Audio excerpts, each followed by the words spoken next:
helps people make friends and stuff like that. So I think overall, the like positive like aspects of that really outweigh the negative ones because yeah, like you're probably wasting a little money on some food here and there, but I think overall with the like good it does, I think it outweighs the cost. It does. It does very well. And I'm going to go back and give you my thoughts on that one of what has been done in the past, from my personal experience. Anyone else want to chime in? Somebody from the back that usually does not participate? Now's your chance. Go ahead, Ms. Mercedes. That's all right. Did you say no, Chef? No, I said go ahead. It's all right. Go ahead. Okay. All right. So I think Chef Jeff, he said a lot of things that really made me think. One of them is when he said the worst thing a mother can do is to tell a child you're the man of the house, because that places a lot of undue stress and pressure on that child to step into a role that they're not fully developed to handle.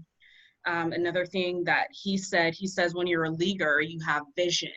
And in order for you to execute your vision efficiently, you have to tap into the talent and strength of the people that you surround yourself with. So I thought that was very important and very useful when you're trying to get into the mindset of an owner.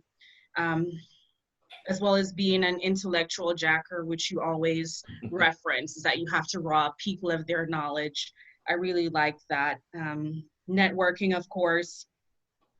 The puzzle for motivation, that was really a great video as far as motivation. It's very interesting because like he says, businesses are doing the opposite of what science knows. And like I mentioned, yes, I do need to be incentivized. And I suppose I can see where that pressure is definitely added, which really narrows your focus. But I think some people or people that I know, they still have the ability to have tunnel vision, but not necessarily be completely blinded by it. So he did bring up some good points. And as far as intrinsic versus extrinsic motivators, I think that's really just getting to know your people, because not all people work from a place of that intrinsic value. Sometimes they do need that, oh, I am the CFO. People like labels, they like titles. So some people are motivated by things like, I think it's just getting to know your people and deciding what works best for each individual. Open it. Go ahead, Cameron. What I like is with him being, what's that? What I like is that he had a chance of being a cook, even though he was selling drugs. He like changed his mind. Like he wanted to succeed in life, didn't want to fail anymore. So, I mean, you just go with cooking. Like, for instance, I got a cousin in that same situation he was in, drugs, violence, and he started cooking. He started liking cooking. He excelled and excelled, and I ended up working with him before I left home at a restaurant called Bristol Seafood Grill, and he got on his feet at that job, and he moved up. He works at a fancy hotel, not a hotel. He works at a casino as a casino cook at the Ameristar back home, and he was selling drugs. He got caught. He had did 5 years for his first offense, and now he's a good cook and he excels in what he does. I can give you his information if you want to talk to him, but yeah, he does. It's just giving other people chances, felons and all, to get a job, because it's gonna be hard out here for a felon to get a job in the beginning because you don't know what they did, but you know on their record it's a felony. And people, some people like taking chances, some people don't. Some think it's a waste, some might not. But at the end of the day, it's still a human being and they have to live. And it doesn't matter what, I'm not gonna say it doesn't matter what they did, but in some cases it does. But it, if they have a family and they're trying to, you see they have potential of changing over, you should give them a chance to prove themselves to you or to their family that they can do it, and they trying to change their life. Yeah. True. Cam, I a former student from some years ago that came to school right out of prison, and came time to finish school, and he needed an externship, and it took him some little extra shoe leather, a little bit extra knocking on doors and stuff, and I think some of us kind of helped try to find some managers that were willing to talk to him and stuff, some chefs and so forth. He wound up finding an externship. He wound up finding a good, like a good management trainee job. He didn't really want to be a chef. He needed school for the degree. He didn't really want to be a chef. He did want to be a food manager though, and he thought maybe culinary school was a way to get there, and he did. And he makes a good living now, and he's, you know, married a sweetheart with a couple little kids, adopted a couple little kids, and they have a nice family, and he's a steady, strong guy with the same company for like a long time now. He totally put his life back together.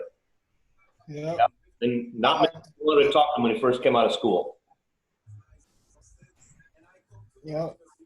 Because being in the culinary industry is like art. It is. Mr. Austin. Mr. Austin, what you got? I know we can't see you. By the way, I did send you an email. So check on your email, my notes. So what you got, Mr. Austin?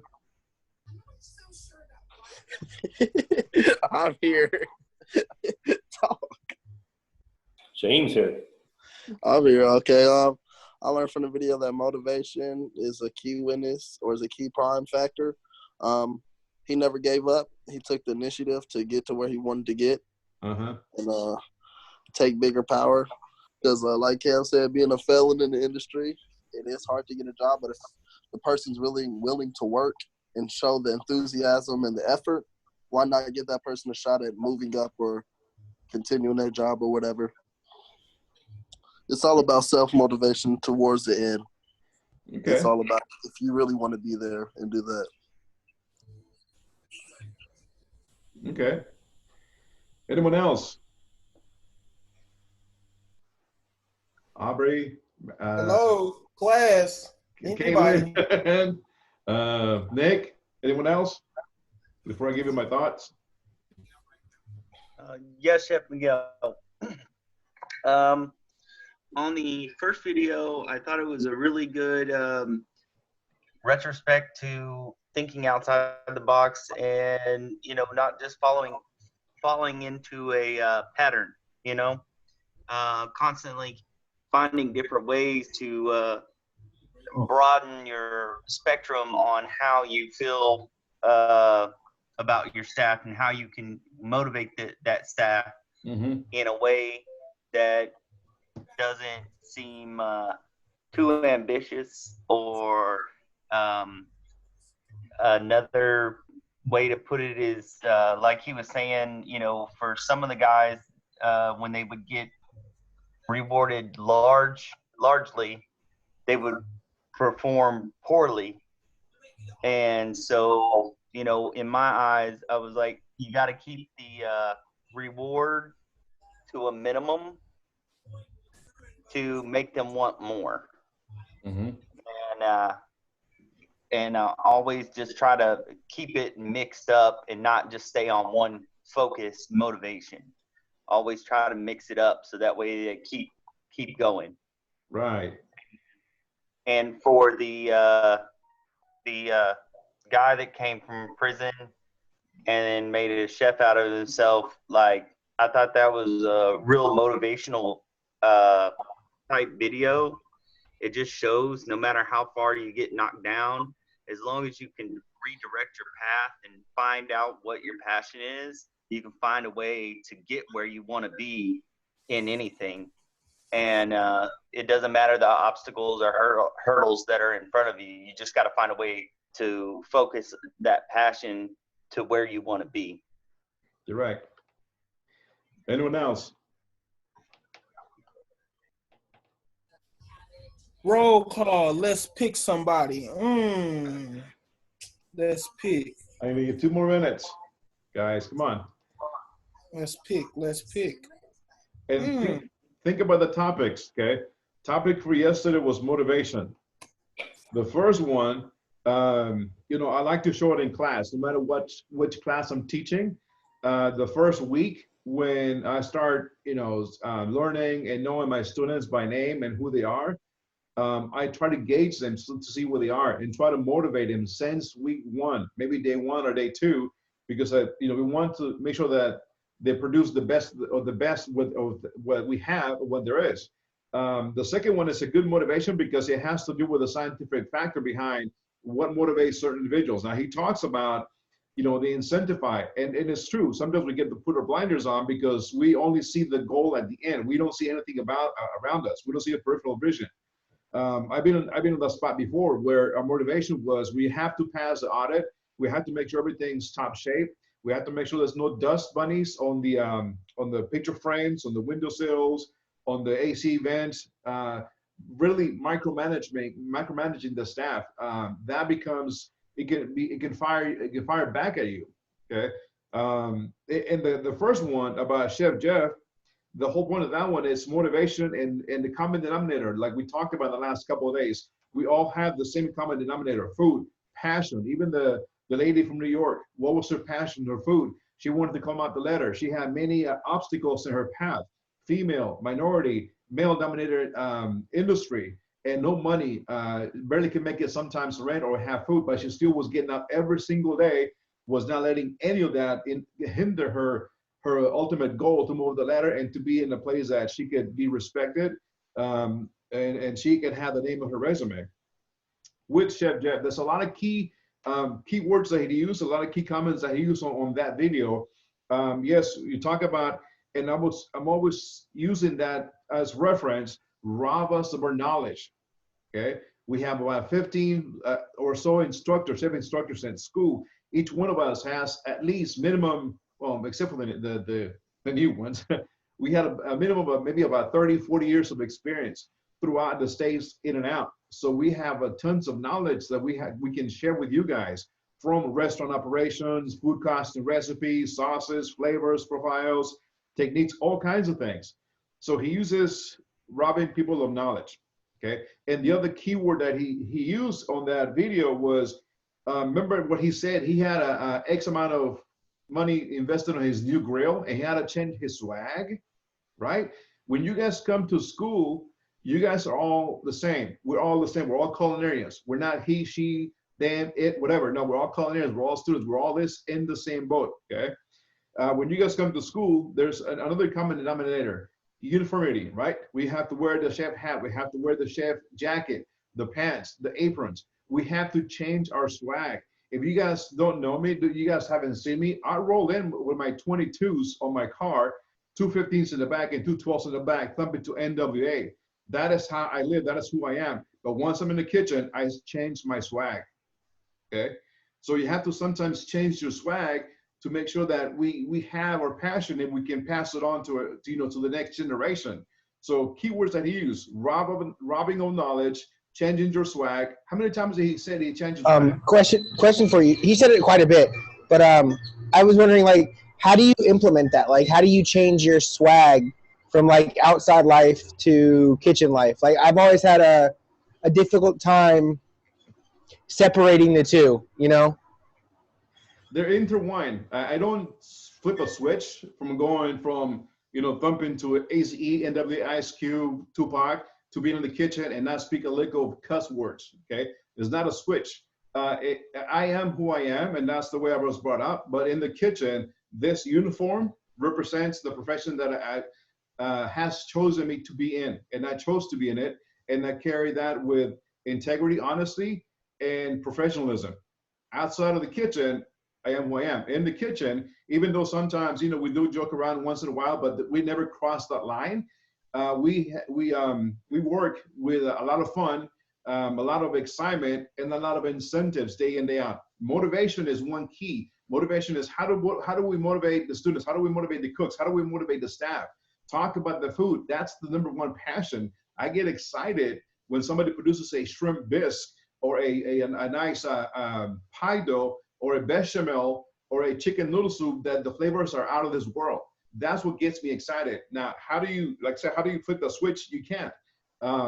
Underneath this jacket, I am who I am. This jacket represents the profession that I've been in this industry for such a long time, and I respect it for what it is. there's no on and on switch. You are who you are, but again, when you're under the chef's coat and the chef's hat, remember, but I said earlier in the day, a couple of days ago, when you're in the kitchen, that show must go on. The curtains go up, and you gotta smile, and you gotta produce no matter what. I can be listening to. So you just like learn to control it, I guess, a little bit. I could offer a thought there. Go ahead, Chef. Yes, chef. I feel like when you get ready to step in the kitchen, you put your uniform on. And when you put your uniform on, you kind of become all business, all kitchen business, and whatever else you are outside of there kind of goes back second seat, heck, third, fourth seat back, right? So I used to work with a guy who's very successful in the barbecue and sit down restaurant business, has a couple different kinds of places up in Kansas now. And he used to say he couldn't produce right if he didn't have his chef jacket on. I think it's another way of saying it's kind of like, you know, that old thing about Superman, he goes in the phone booth and boom, you know, he's an ordinary guy, goes in the phone booth, he comes out with that cape on or whatever, and all of a sudden he's a different guy. And I think there's a little piece of that when you put the chef jacket on, you feel like, okay, it's time to be a chef now. It's a bit of a, it's a little bit of a, it's subtle, it's a mind shift. Just like Chef Miguel said, we don't think about turning the switch on, but I still think a switch gets turned on when we step into the uniform and step in the kitchen. Think about in ex-military, right? You guys are military, correct? You guys come from a different backgrounds, different upbringing. When you guys put the uniform, what do you become? What are you guys? You're not longer from the hood. You're no longer from the country club. Now you're military, man and women, right? Or men, or should we say, you know, you're a soldier. Soldiers, right? And that is it. Same thing in the kitchen. Once the uniform goes on, you're culinarians, just like the military. And you are who you are inside. But once that uniform goes on, you're a soldier. Okay. Same thing in the kitchen. So Chef Jeb has a lot of good points, and I love the way he talks, and you know, as a motivator, and he puts it very realistically in perspective, because the way he was brought up, you know, he was a leader in the streets. He had knowledge. He knew about marketing. He knew all this lingo without even realizing and knowing it. But he hadn't found out his true passion until he, you know, was put behind bars, and then he started robbing people for more knowledge. So robbing people of knowledge, hence asking questions. That's why I'm always asking for you guys in the back. What do you guys think about this? What do you guys, you know, try to get your feedback, not just for my own personal, hey, you know, that's good, they're doing great. What are you thinking about? How does this apply to the industry? I'm trying to get you guys ready, Chef Gary, for the future. So yeah, he talks about robbing knowledge. He talks about changing his swag, and even stepping backwards, because he in the streets he was making X amount of money, and then once he got out, he went to work as a dishwasher. Imagine that impact that had on his lifestyles, from earning X amount of money a day, a week, a month, to earning a paycheck that was very dismal. But he grabbed it and he went with it, and he climbed up the ladder until he was at the top. Okay, so passion, driven, motivation. That was the topic last couple of days, and he puts it right in perspective and right on realistically. And the other guy that does it, you know, he talks about the FedEx concept. He talks about the difference with the little tags, the box, the candle, and the matches, correct? And he gives it to two different groups. One exceeds because they're being incentivized about the dollar value. Back in the 80s, you know, at $50, whatever, that was a lot of money. You give that somebody, still money, and you're like, ooh, I want. All you have in your mind is that dollar, chasing that dollar, which is great. Sometimes, you know, we look around us, but that's your main goal. And the ones that didn't have any incentives, they were able to perform the same or even faster, the ones that had the monetary incentive at the end. So that was the practice yesterday, trying to get you guys to look at your revolutions, how to motivate, how to keep motivated, and take a look around you, how to achieve certain goals and not let yourselves get bogged down. So that's the whole topic of the both videos. Both go hand in hand. Okay. Any thoughts? Speaking of, I know the last couple of days when we're talking about you know, certain things, I blasted you guys with a whole bunch of information. Has anybody of you guys taken a look at it through email?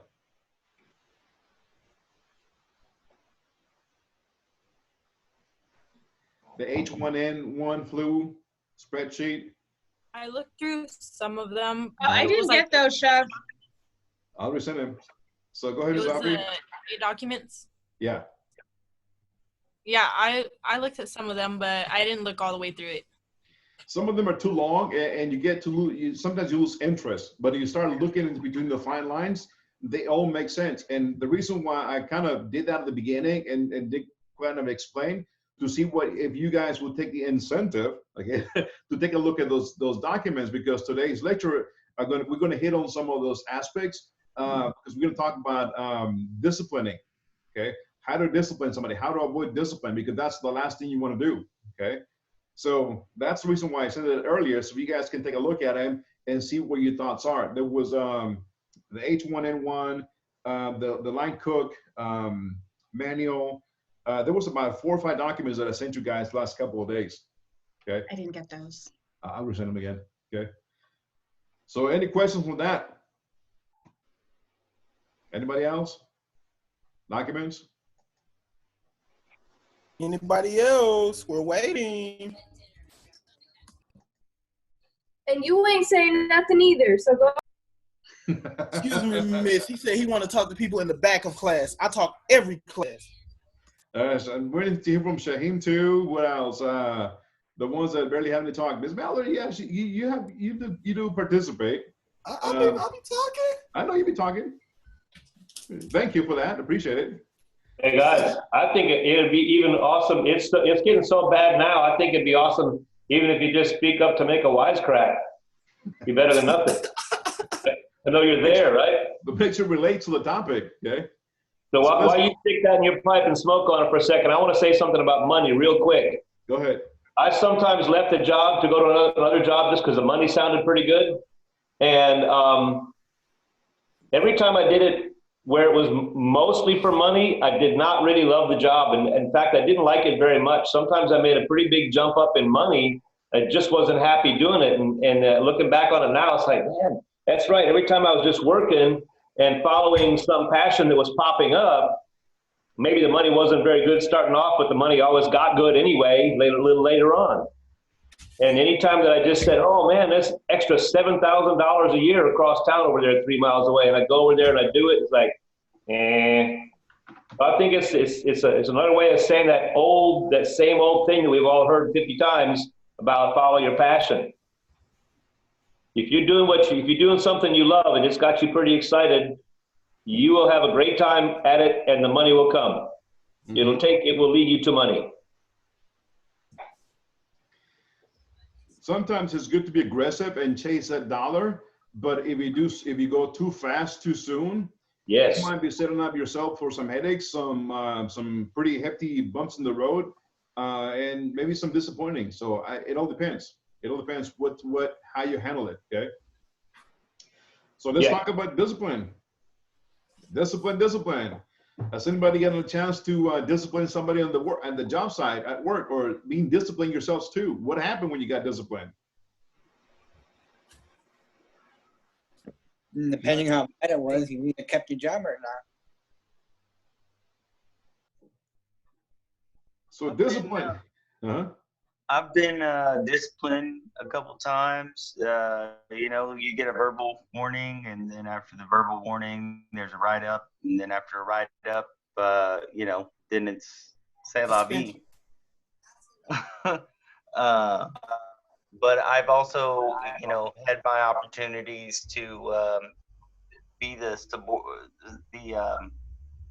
leader, and had to do some correction of my own for some of my soldiers. So, same goes there. I mean, they'd get a verbal warning, and then after a verbal warning, then they get a write-up, and then after that, it's correctional punishment physically. Like they have to go and do runs and stuff like that. But I mean, I know that's not going to happen here.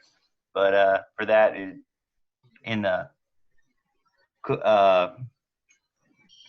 in a restaurant, I'm pretty sure that it would just lead to firing, a loss of job, and all that. So, yeah. I've never been disciplined, but I've had to discipline soldiers being in the military. All the way up, normally we start writing counseling statements. That way we have a paper trail, because usually My command would prefer that we go straight to Article 15s, which would then lead to loss in pay and actual punishment, which was also punishment for us, the NCOs, because we had to be there whenever they were doing their corrective training. But as far as it relates to our field, I suppose it'll be a lot different as far as, you know, first the verbal reprimand, like Daniel says, especially if it's something that would be considered gross misconduct, then that could lead to, you know, immediate dismissal. But usually there was a process in the military. So there's a lot of differences. Okay. You're right. Was it fun to discipline someone in your field? Was it really fun? Yes. Especially if they deserved it, yes. Front lean, rest position, move. It Somebody at my job, I was the lead saute cook. depended on the situation. And I had to discipline this guy because he wasn't following the directions. He was putting, they noticed his pasta, it was a lot loose. He wasn't actually following the directions. He was just adding the cream like later at a time, eyeballing it. And we told him, you can't do that. This is not home. This is an actual restaurant. So he kept doing it. And I was told to tell him, well, I was told to fire him. And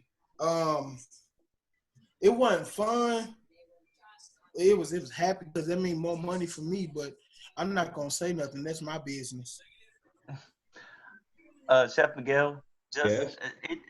it depended on the situation, and because I've had soldiers that, you know, they couldn't help for the reason that, you know, they were getting in trouble, and, you know, usually it was either a money issue or something of that nature, but the military had like a standard law or whatever saying that they had to be there or whatever. And it was very rough to punish some of those guys because I know that life can be hard, and I know that life throws you curveballs. And, you know, it was hard to punish them. But I mean, for the guys that were always the Rascallions, basically, they were. I kind of got a little enjoyment out of getting onto them, but other than that, You're not supposed to enjoy it. No. So let me start with this slide, and I'll give you an example, and I'm going to ask you guys, what would you do in this case? Okay. So this slide says, every time you yell at me, your body temperature rises, the AC has to work harder, energy costs go up, profits go down, and your stock loses value. Keep that in mind, okay? Now let me go ahead and give you guys an example of what happened in the past, and maybe what you guys would have done. Can you guys read this email right here? Can you guys see it? Go ahead and read it, okay? But like Brian could have went to the pros. This email was sent by me, okay, back in April 28, 2009, 8:25 a.m. to Judy Orgain. She's no longer with us. She passed away a couple years ago. She was the director of HR. And my associate, my line cook, his name was Jason Akbarnan, okay? I said, Judy, so we're having attendance issue with Jason, and we'd like to know your thoughts. Here is detailed events from last week and this week. Wednesday, 4/22 this month, 09. Schedule to work 7 a.m. to 3 p.m. Worked only until 12:57 p.m. Didn't even finish the whole shift. He said Jason was to assist us in the kitchen with the banquet prep since we had enough help in the dishes because we were kind of busy in banquets. So he was, going to get paid as a prep cook, not as a dishwasher that day. So this was supposed to be his first, his kitchen prep day. Mikey, Robert, and Freddie didn't come in because of food poisoning, illnesses that happened out of the work area and on their days off. Robert Hammonds and Jason were the only stewards on hand that days. Once Jason found out about Mikey calling in sick, got real moody and was pouting all day long, telling us he was sick, had a headache. He asked if he could go home early. Nothing that he had requested, noting that he requested Thursday off, Friday and Saturday. This was Wednesday. Remember, this was Wednesday, okay? Saturday and Sunday for a tournament. He liked to go play Frisbee golf. He was released from his shift that time. We say, you know what, let's go home, okay? Monday, 4/27. This happened Wednesday, so Monday he was supposed to be back at work at 7. He claimed not to be feeling good and was ill. This happened as he saw our Cisco food truck that that needed to put away. We were ordering about anywhere between the minimum $20,000 to $50,000 in product because the banquets were so busy. I sent him home, and he went to the ER for a checkup. Came back a couple hours later with a doctor's note stating he was released to come back to work that day. I received a voicemail from Jason around 6:20 a.m. informing that he was not going to be able to come to work today because he was sick and not feeling well. Again, this is because he was supposed to be the only dishwasher on duty today. And you know, I closed it with you know, my comment at the end. I'm going to sit down with him when he comes back to work and talk to him about his poor attendance and his attitude towards the workload during his shifts. From doctor's note and his claim of not feeling well, and can I discipline him with a verbal and a written warning? His actions have caused stress among his coworkers and teammates during the scheduled shifts. So what would you have done in this case? I would have written him up. I would have let him go. Well, if he'd never been spoken to before, then you always start with a verbal reprimand.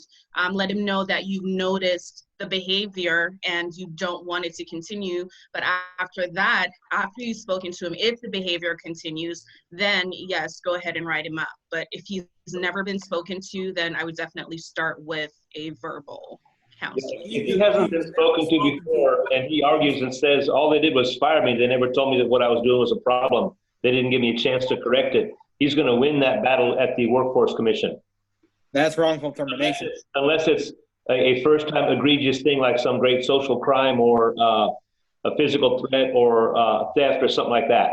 But if it's a simple disciplinary action, work habits, things like that, you really are better off to put a couple of records in there. It could be a pain when you know someone's going to have to eventually go. It's kind of a pain in the neck to wait for the next dumb thing the person does so you can make the documentation for it, but you're better off. You will lose fewer unemployment claims that way. Anyone else? I got something to say. So I would have told him that he had to, on that Monday, yeah, he went to the doctor, that's cool, right? I would have told him on that Monday that he had to man up or he was going to be fired because the doctor stated that he was able to come back to work on that Monday, as it says in your email, which means whatever he was going on, doctors don't just give out those kind of notes for no reason. That's usually how long it takes for you to get over it. And granted, there's a slight possibility that maybe he did get sick again, but it's real slim. So it's kind of stupid for him to not be in the workplace at that time. And I'd have told him, man up or you're fired. You got a good point, James. The doctor says, well, you look like you could work to me. Exactly. You exactly. Didn't say 24 hours. You just said, yeah, you're okay to go back to work. Exactly. If the doctor says you're okay to go back to work, you're usually okay to go back to work, you know? He also should have been talked to the first time that he missed. Well, the first time that he left, because you can't just up and leave in the middle of your shift claiming you're sick after you've been told that everybody else missed that day because they were sick. That's a red flag right there already. Mm-hmm. If he was sick, then he shouldn't have come to work at all and should have called in. Correct. I would be very highly suspect of this because of what you said, how he requested the next 2 days off and he was sick that Wednesday. You said he was sick Wednesday, but he requested Thursday and Friday off. I'd be very suspicious of him actually being sick if he requested the next 2 days off. I think he would be trying to just leave early. That's like somebody being sick on Tuesday before Thanksgiving and being sick on Monday after Thanksgiving. That's because they ate too much, Chef. You know, his little piss poor attitude, you know, oh, so and so sick, you know. Exactly. I don't like that. Exactly. That's Anyone what my- else? Kaylin, Miss Hannah, Shaheem, what have you guys done? I mean, I definitely would have given him a verbal warning the Wednesday that he left, considering he decided he wanted to leave after he realized how much harder his day was about to be. And he has the next 4 days off. And then he did it again on that Monday. Like that would be frustrating to me as a manager and also as a coworker. I would have let him go. I'm not even gonna lie to you, because people in that case, like, you don't want no money, then why you here? I'm gonna But give you the book. you got to be careful how you proceed. So in this case, you know, I was getting my human resources manager involved and letting her know what was happening. So when it came to a point to firing him, I didn't want her to get her sign blinded, because she has the one that has to file all the paperwork with the on the office and also with the workforce commission to make sure that if he does decide to fight it, she at least has documentation of the events. In this case, this email that I sent her, I printed it, and that was the part of my documentation with him. Now, let me go and scroll up a little bit and show you guys what she said, what she advised me for me to do. Okay, this is her response. Real quick, Chef, thinking on it a little bit more, it kind of relates to what Cam said and what Raceland said. It's real suspect, and because I can guarantee you, if he was sick, that I can guarantee you he still went to that tournament. You know, if that's something he had already made, it's got a team arrangement. I can guarantee you he went to that, and then but he didn't want to work for money. You know, he didn't want to do work. He wanted to enjoy his time. So it's like I said, if you don't want the money, exactly. I agreed with you. That's what I said. If you don't want the money and you want to go around and play, be my guest. But you ain't gonna play here no more. You shouldn't have a job if you don't enjoy it. Right. So this is what she said. That solves many of those problems, and make damn sure you're doing a job you enjoy. You're right, Mercedes. So this is what she responded on Monday, May 4th, at 1:45 p.m. She said, "You can place him on a written due to excessive absences and causing undue hardships to your work area. You may print the chronos showing the last 90 days and attach that to the written warning." Chronos is the system we used to use when you have your ID card with your picture and all your numbers and what have you not. You use that to slide it in, and you punch in the code and you clock in and clock out, because that Chronos logs in every single time you're either late or leave early or you don't take no lunch break. So I was pulling out that just on him, the Chronos for the last 90 days, and attach it to the verbal and point out the dates and times he had been absent, or we talked about his absenteeism. So that's what she said. And unfortunately, you know, for him, he was let go because there was enough documentation of his absenteeism that we couldn't do anything for him no more. And he was always he was one of those complainers. He was one of those how should we say it? Ms. Mercedes, you know the name when fishing for Ms. Norma, what was the other guy's name? He was one of those. He was one of those. Are you thinking about Armand? Correct. Okay, Bugaboo. Inside, please. He belonged to the category. Okay, so we handled him go because he was a young kid. He when he started, he was a fast worker. He did everything, but after a couple of months, he started going downhill. So that's what happened, and I wanted to share that with you guys. Question, Chef. Answer. Was that because, and not nothing on you? I'm just saying, was he like burnt out or anything, or was it just he just didn't want to work there anymore? No, he just had every time he had a tournament, he always acted like that. Like, you know, he needed the money because, you know, to help with the house and so forth and so on, and he needed the income. And I didn't dangle the carrot in front of him, but I said to him, you know, when I hired him, if everything goes well, he was going to be promoted to a cook. In this case, you know, we were slating him to work in the banquet as a prep cook, trying to push him up the ranks in the ladder. But because of his outside activities of playing frisbee golf, that kind of distracted him from what was at hand, and you know, he didn't. So he just didn't want it. He just didn't want it. He wanted it as long as the money that it gave him could keep on coming to him totally at his convenience. If it was the day before the frisbee golf or the day after frisbee golf, it wasn't quite so important. But the realities of the job are the chef needs you certain days, right? Yep, yes, Mercedes. And then he's an example of, you know, someone who is not necessarily motivated by extrinsic or really intrinsic motivators, because it was what was convenient. Correct. Convenience was the most important thing to him, and if it wasn't fitting into his schedule of what he wanted to do, then, you know, work was secondary. And I had some of those. Is there a way to motivate that kind of person, like someone who works on? There's not really, or would you suggest something? Can you say that again, James?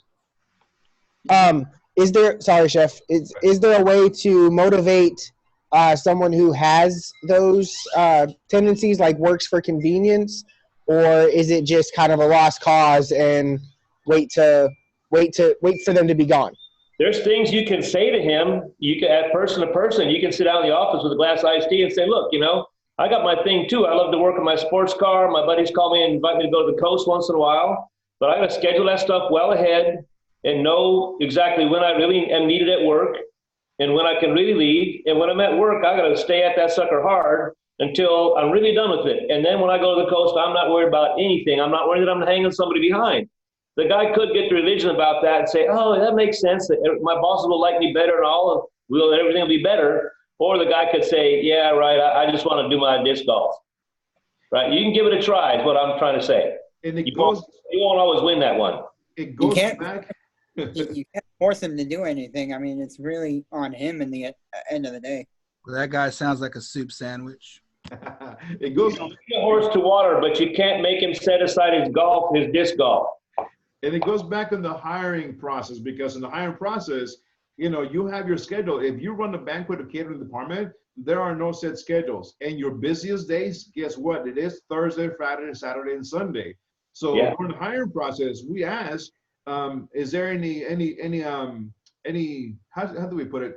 Can you work on this schedules? Are you able to work on a Thursday, Friday, Saturday, and Sunday? In this case, he agreed upon to work. He didn't say anything about his golf frisbee tournaments. So when he had his tournaments, he came up and asked, you know, can I request certain days off? And us being trying to work with our staff, you know, when they put a request, if it was feasible, depending on the business, yes, we will grant you your request days off, but it's not guaranteed. Okay, so we granted him on the request days off. So we had the same issue several times, because the location that we were at, there were people that come in to work for us, and they could not work on Sunday. And so sometimes you got to fight and choose his battles, who you're going to bring on board. And the individual who wasn't able to work on Sunday because they had to go to church on Sunday, I'm like, well, it doesn't fit our business. So we can't, you know, it's not like we can discriminate you, but, you know, we can hire you for certain days, but on Sunday, it's like, can you work at least the evening shift? Right. Yeah. Sunday at all. So, yeah, I don't think you have to. I don't think you have to accommodate religious schedules and so forth. I mean, I think it's great if an organization can. Like, you know, we are going to try to get you. We're going to try to have you off on Sundays at certain times when it can be done. But we're not going to make somebody. I've had very, very experienced executives say to me, "We don't make promises that someone can always be off on a certain day. We do not do that." Second thing I want to say real quick right now on this whole HR thing is, look, Chef Miguel, you're obviously pretty experienced on hiring, scheduling, supervising, and all that, and you handle that pretty good, I think. And at the same time, I noticed from what you said about consulting that woman, Miss Orgain, right? Right. I can tell.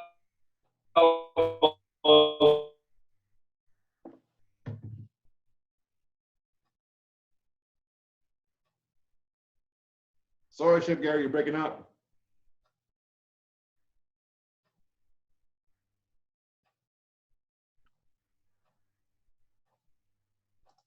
Are very skillful. They're highly trained. It's a serious profession, and it's a good idea to have a good relationship with them. Talk to them once in a while, one-on-one. When there's an issue going on, stop in there. It could be, ask them in advance for 5 minutes of their time. Stop in there, try not to overstay your 5 minutes. Talk straight, don't say baloney, and consult them and let them know what you're thinking and what you're dealing with, and they can kind of keep you on the right track, and it'll save you headaches, and it'll make you a better chef. I mean, after a year or two of that, you know a lot of the basic, some of the basics of what they know. They're highly trained, you're a cook, right? And so Chef Miguel is smart to utilize their help, and at some point he knows a lot of what they know, but the first thing is get those HR people in the loop when you have somebody that's causing you big headaches, because you need them, and they know that business. So by that email that I just showed you, that example and that one individual, what was I doing with my HR director? Kind of Chef Gary just give you a little We're creating a paper trail. What else? Yes. What else? Think Chef Jeff. What was I doing with her, with my HR director? Think Chef Jeff. Think of Chef Jeff. You were robbing. You were robbing. Okay. Bingo. Yeah. Yeah. So I'm a little resistant to that robbing thing, but I learned that myself, Chef, just put it a different way. And a guy told me, he said, when you work with such and such sous chef, pick his brain. It's kind of saying the same thing, right? Yep. Pick his brain is what he said. Even back then, I knew exactly what I had to do, but I wanted to make sure, like Chef Gary said, talk to a professional on the right path, how to avoid certain fire bags and how to make it properly. So in this case, yes, I was robbing her of her knowledge. So every place that I work at, when we have a HR director, guess what? I'm always communicating with them, and I'm always asking questions, and I'm always asking how to proceed with certain aspects if I don't know the answer, even if I know it, because I want to make sure I fill my head with knowledge, so I'm robbing them from the knowledge. So when I go further, I know exactly what to do, how to do so. Hence the piece of paper that I have in front of you guys.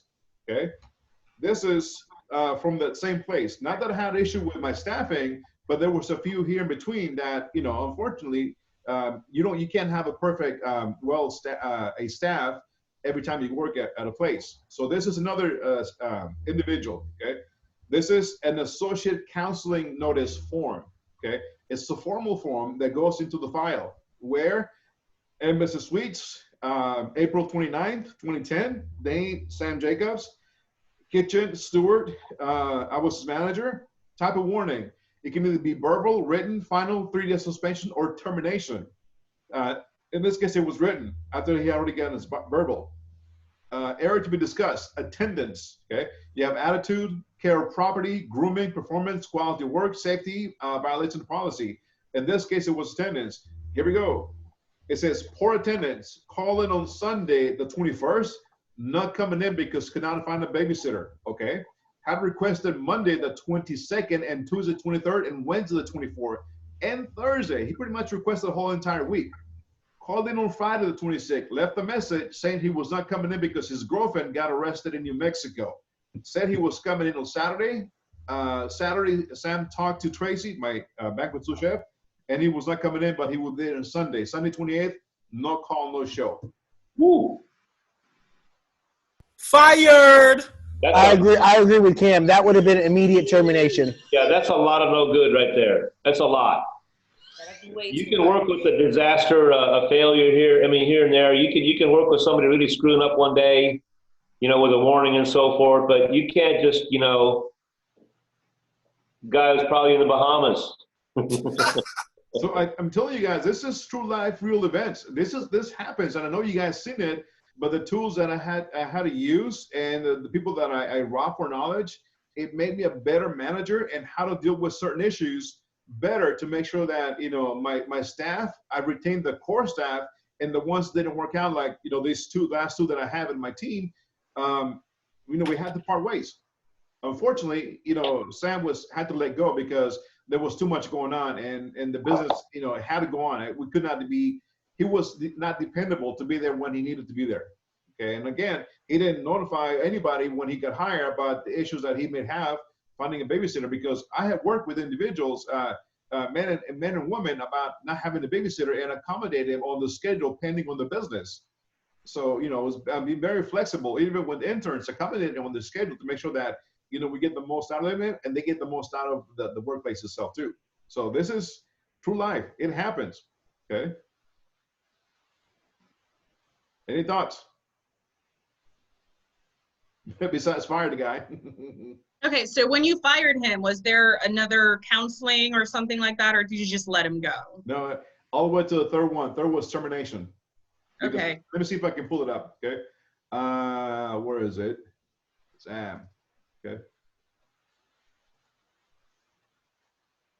Second, I got his third warning right here. Okay. So it had to go out to the third warning. Okay. So every employee gets 3 written, and then the final, or is it the third that is the termination, or is it the 4th? I think it could be different depending upon the place, no, Seth? Here you have a verbal, and then 1 written, and the final will be like the 3rd strike, right? So verbal is 1, you got a second, and the third one is out. Even though the first one is a verbal, you don't go verbal, first, second, third. You go verbal, first, verbal, second, and third, and he's out. So here we go. 3 infractions and that's it. Correct. Okay. I mean, but is that really? I mean, well, I mean, I don't know, because how much time are you allowing people in between these infractions to make the necessary adjustments is what I'm thinking of. Because like, was that the first one that you showed it? Because what I'm thinking is there is no timeline. I'm giving you this amount of days to get this in order. So is there some type of, some defined criteria as to, you have X amount of days, you have X amount of hours, otherwise this is what's gonna happen? It's all laid out in the new hiring packet, and this one was in their training on the employee manual as a TSIM tardy policy. Okay. I think Mercedes' question is, if something like this happens, a whole bunch of things one after another right inside the same week, you write them up for the first thing. The whole thing. Maybe it really is a crisis in that person's life. Maybe not, but maybe it is. And you write them up for one thing on Tuesday, Wednesday write them up again, Thursday write them up again and fire them. I mean, maybe Mercedes might be arguing that it should be that write up for those couple days, and then he gets back and he gets working again. And then later, if he has another similar incident, then that's a write up. So there's a little bit of wiggle room in there to correct the situation in their own life before it becomes a snowballed thing. And I'm not saying I'm for that or against that. I do have my own opinions about it, but I'll keep that out right now. I'm just trying to help clarify what you're saying, Mercedes. Yeah, sure. There is a little wiggle room, and unfortunately, when it comes to the second write-up, depending on the infraction, they don't make it to the third. They either don't come back, or when they come back, it's sort of too late. I already have the documents for them to get terminated. So they don't really make it to the third one. The third one is just a formal piece of paper that we fill out and delivered upon termination. So there's basically 2 strikes, and on the third strike is out. Pretty much. Once the first one is the verbalness and the first written warning are done, there's no even if they make it to the third one is pretty much come into the office. Here's your last paycheck until the last minute you worked, and have a nice life. So you could on the third one say you are absolutely on the line, buddy, not one more time. But on the other hand, your policy is you are prepared to dump them on the third. Yeah, on the third one, you're done. You're it. Yeah, go ahead. Do you terminate, or do you give them a VQ form?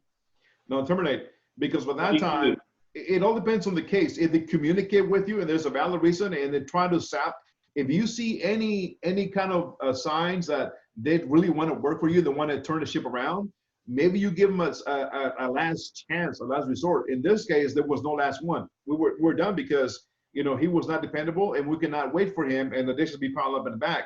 And the way he did not communicate with us, it indicated that, you know, he didn't have no respect, he didn't care for the job, so there was no reason for us to go even to the third one and write him up. On the second one, he was out because the infraction was so severe that there was no point of doing the third one. The third one, it was we had to keep it on the logbook in the file folder. We had to do a third one, even though he was already fired, but it had to be on the file folder for documentation. The third one is a documentation of it, right? Yeah. Correct.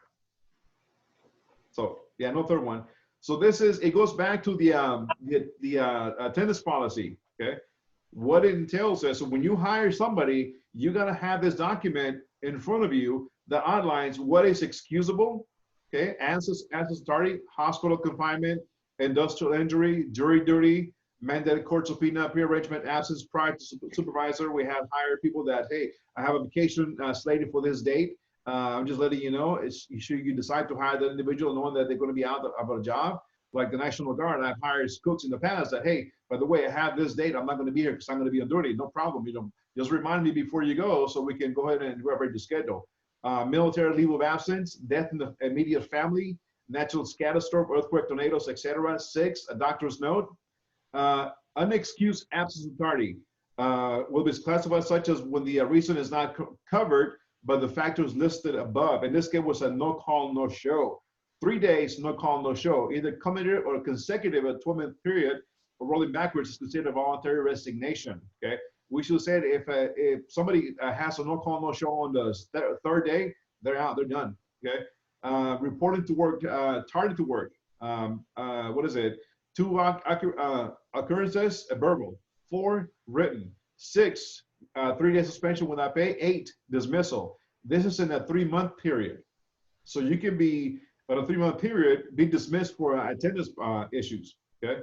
So Chef, I would say in a 3-month period, that I don't think that's too strict. We're talking about somebody late. So if you look at it on a yearly basis, you could potentially go up to 12 late in a year. Yeah. So I don't think that's too strict. I don't know. And then absenteeism, same goes with it. Excessive excused absences, procedure for proper notification. Again, if an employee is to be late or absent, he or she must notify his or her department manager no less than 2 hours in advance, if possible, unless it was a car accident, unless you were in the ER that was unforeseeable. Okay. Anyways, that was in their employee manual, so they had to read it. And when they came up to us to discipline him, there was no hidden factor. It was laid out, and they knew where they stood. Okay, so you got to put those at the beginning. Okay, can't let them out because otherwise they're going to find out. Well, I didn't know anything about it. Okay. So discipline, it ain't fun, but you're gonna try to avoid it as much as you can. That's when you hire, you try to hire the right individual, so you lay everything in front. Hey, our business days, heaviest days is Friday, Saturday, and Sunday. Will you able to commit to work these days? Okay, and you can ask them certain questions. We're gonna get into that later on. So it all goes back on the hiring practice. That's where you got to be very diligent of making sure that it's laid out, written out, A, B, C. They understand it. They take the time and read it. You feed them lunch in between, and you fed them. You give them something to drink so they don't fall asleep and just sign papers without even reading them. So it goes back to that first hiring practice. Okay. So real life event, guys. Real life events. Okay. Hell? Yes. I have a situation that it happened when I was at a restaurant, and I felt sorry for the guy, but he got fired. And I was just wondering y'all's opinion on it. The situation was that his wife died of cancer, and after his wife died of cancer, they gave him the time off, for that. But he had 2 kids, and he was a single dad, and he kept having to call in, and because he wasn't used to being a single dad yet, and he was trying to figure out, his budget and how to take care of the kids and get a babysitter and all that other stuff. And I feel that the management didn't give him enough time to sort that out. No, didn't. And they wound up firing him. I think it was like maybe like 4 or 5 weeks after when he started having all that trouble. And I thought that was kind of short. And I was wondering what y'all would have done in that situation. What I would have done? Some time off, just a little time off. No, I know he need that money. Give him the time off to get himself right. Because his wife died, and then he got a train. That's a huge transition. What? So, yeah, you're right. But I mean, I'm not saying it was right. I don't agree that it was right. But Danny did say they gave him the time off, and this was 4 weeks later. That, in my opinion, 4 weeks, it's not enough time to grieve. No, it's not. That's not what I'm saying. But it is enough time to find adequate babysitting and stuff like that for your kids. but then again, you got to think about it. Everybody grieve different. Everybody. But that's not what they were. That's not why he got fired. I'm pretty sure he got fired because he was calling in, not showing up to work, things like that. 4 weeks is definitely enough time to find a babysitter. In this case, yeah, go ahead. I think that, I mean, I would think so too on the face of it, but I've been a parent in Austin, and childcare is mind-blowingly expensive. When I got married and adopted my first little girl, she was 4 years old when we got married, and her mom was a single mom waiting tables at Threadgills, going to college, and the daycare / school that girl was going to was like $600 a month. And of course, then as soon as we were married, you know, I was taking about half of that bill, and that's all fine. But I mean, it could take you some weeks to figure out a situation like that when you're working hourly. Maybe you've been out of work recently, or you've been out of work because of a death and things like that. You can be pretty close to zero in the checking account, and it could be a tough, slow climb out of that. And I'm the manager that would, I would advocate for some kind of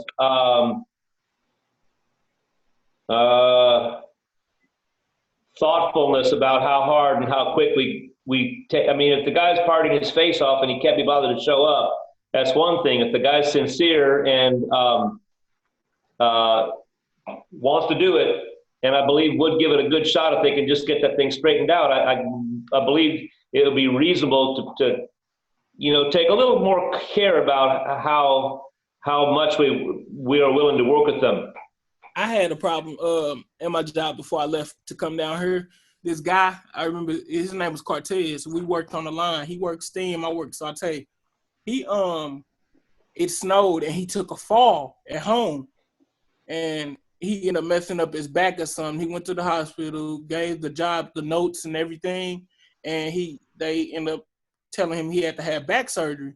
So with that being said, he ended up telling them at work, and he called off because his back was killing him. Like, you could see it when we was at work, and they was like, "Why are you here? Take time off, go heal up or something." And he kept calling off, and they ended up firing him. And they ended up firing him, and he couldn't do nothing about it because they tried to give him the time off. He didn't take it because he's like, the money, he need the money. But then that back started hurting, and he couldn't help it. He had to call off, and sooner or later they got fed up with it, and they fired him. And I ain't seen him since. He should have got medically dismissed though. That new law protects a lot, because even when I got hurt and I had my surgery, I think Joe Biden impacted that law. He didn't have no surgery. Doctor medically dismisses you, they can't question or nothing, or they can't lay you off for nothing. Your job will still stay. It's tricky. There's a lot of imperfection in the HR world around illness and time off for grieving, and there's a lot of it's hard sometimes. Yeah. So to answer that question about what would have been done, first is sit down with that individual and ask him where he was at, try to help him as much as I could. If it was a really one of the exemplary employees, I would try to do the best I can to accommodate the transition of not having the second income, not having the spouse, and not having the support. Grievance, when you grieve differently. First thing I would ask, do you want to take your vacation and utilize that time to readjust, or another option would be FMLA, Family Leave Act, on that part. I know Family Leave Act is you don't get paid, but your job is safe. If you're financially stable and can afford that, sorry guys. So anyway, FMLA, it covers that part too, because FMLA is there for the benefit of the employee. You can use it if you can, and it applies to it. So I would have done that first, and then when the time ran out, try to reach out and see where he was at, and try to bring him back and to the schedule that would accommodate the issue with having a babysitter, and make sure that he was able to be productive and still take care of business at home. Because sometimes you gotta have the chef's hat and manager's hat. You gotta be able to figure out how to balance both of them, how to be a good manager, and also how to be a human being to certain issues that arise. Because if that's one of your employees that is a key part of your team, you want to retain them as much as you can. You want to do as much as you can for them, but it's only you can only go so far. Okay, so right. You got to ease them in the schedule, right? Like they can't. You got to ease them back in the schedule in times like that. Yeah. Mm-hmm. That's what I thought, and because before, like he was on time all the time, hardworking, and then all of a sudden when this happened, like they gave him 4 weeks and that was it, and then they got rid of him. And I was like, couldn't y'all have done something to like help the man? I just wanted to see if there was a better way to handle that, and it just seemed to frustrate me. FMLA, but you got to communicate it. That was some of the things you want to be as transparent as you can and over communicate as much as you can. Not let your employee guess where you stand. Otherwise, it's going to come to the point. It's like, well, he doesn't care if it's his job. We can understand he's going through some grievances, but if he doesn't communicate, there's nothing we can do. Okay, so let's go back to discipline. At some point, you're going to run into an employee who just isn't performing up to your expectations. You'll be lucky if that happens only once. But business owners too often let poor performance slide without ever dealing with the problem directly. They want to sweep it under the rug. They don't want to deal with it because they're not good at confrontation. So they don't want to deal with it directly. They'd rather not, turn a blind eye and not deal with it. You can't do that. You got to nip it in the bud as soon as possible. Don't let it go too far along, okay?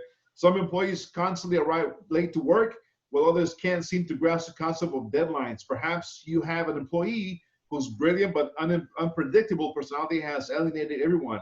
In this case, it's a long past time to have a constructive conversation. Otherwise, these personal problems can damage productivity and even your company's reputation. Remember, I just shared with you guys a couple of examples of arriving to work late and not being dependable, and how to deal with it if you have the right tools to do so. Discipline in the workplace it's the means by which supervisory personnel correct behavioral deficiencies and ensure adherence to established company rules. The purpose of the discipline is correct behavior. It is not designed to punish or embarrass an employee. Not to punish or embarrass, keep that in mind. You don't want to embarrass an employee. Often a positive approach may solve the problem, but having to discipline, however, if an acceptable behavior is a persistent problem or the employee is involved in a misconduct that cannot be tolerated. Management may use discipline to correct the behavior. And here's a little cartoon with Dilbert, okay? Let me see what it says. Dilbert, Cadbert, evil director of human resources. He says, Alice beat me up. You have to do something. So Cadbert says, here's a book on how to deal with difficult coworkers. And Dilbert says, this isn't quite what, and then Cadbert says, try holding it in front of your face. Not good, right? Your goal should be to correct the problem, not create confrontation.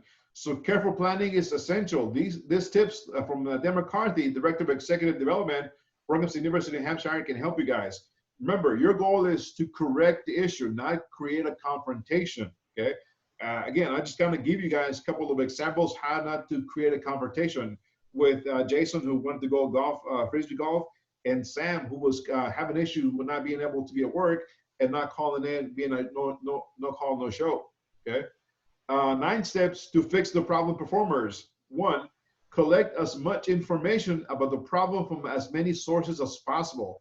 This will help you convince both yourself and the employee in question that the problem exists and with the behavior must change. 2, before you sit down with the employee, organize your thoughts, write an outline of all the points you want to cover. This ensures that you don't forget any important issues. 3, you're not here to punish the employee or to vent your spleen. The point is to help this employee improve his or her performance. This discretion works in everyone's favor. Choose a quiet time in a private place to respect privacy and minimize distractions. Don't focus only on what's wrong with the employee's behavior. Be sure he or she understands the impact of the behavior has on your business and why it's important to change. Number 6, ask the employee what action steps he or she can take to improve. Incorporating those appropriate ideas and will increase the likelihood of compliance. 7, wrap up your meeting with a list of actions to be taken, a timetable for those actions, and of course, your employee's agreement to comply. 8, as you clearly state the consequences of not meeting the goal, be sure to tell your employee that you believe he or she is capable of achieving it. 9, when meeting ends, document the conversation and all agreed upon terms. Keep the record on file and schedule a follow-up appointment. What do you guys think about this?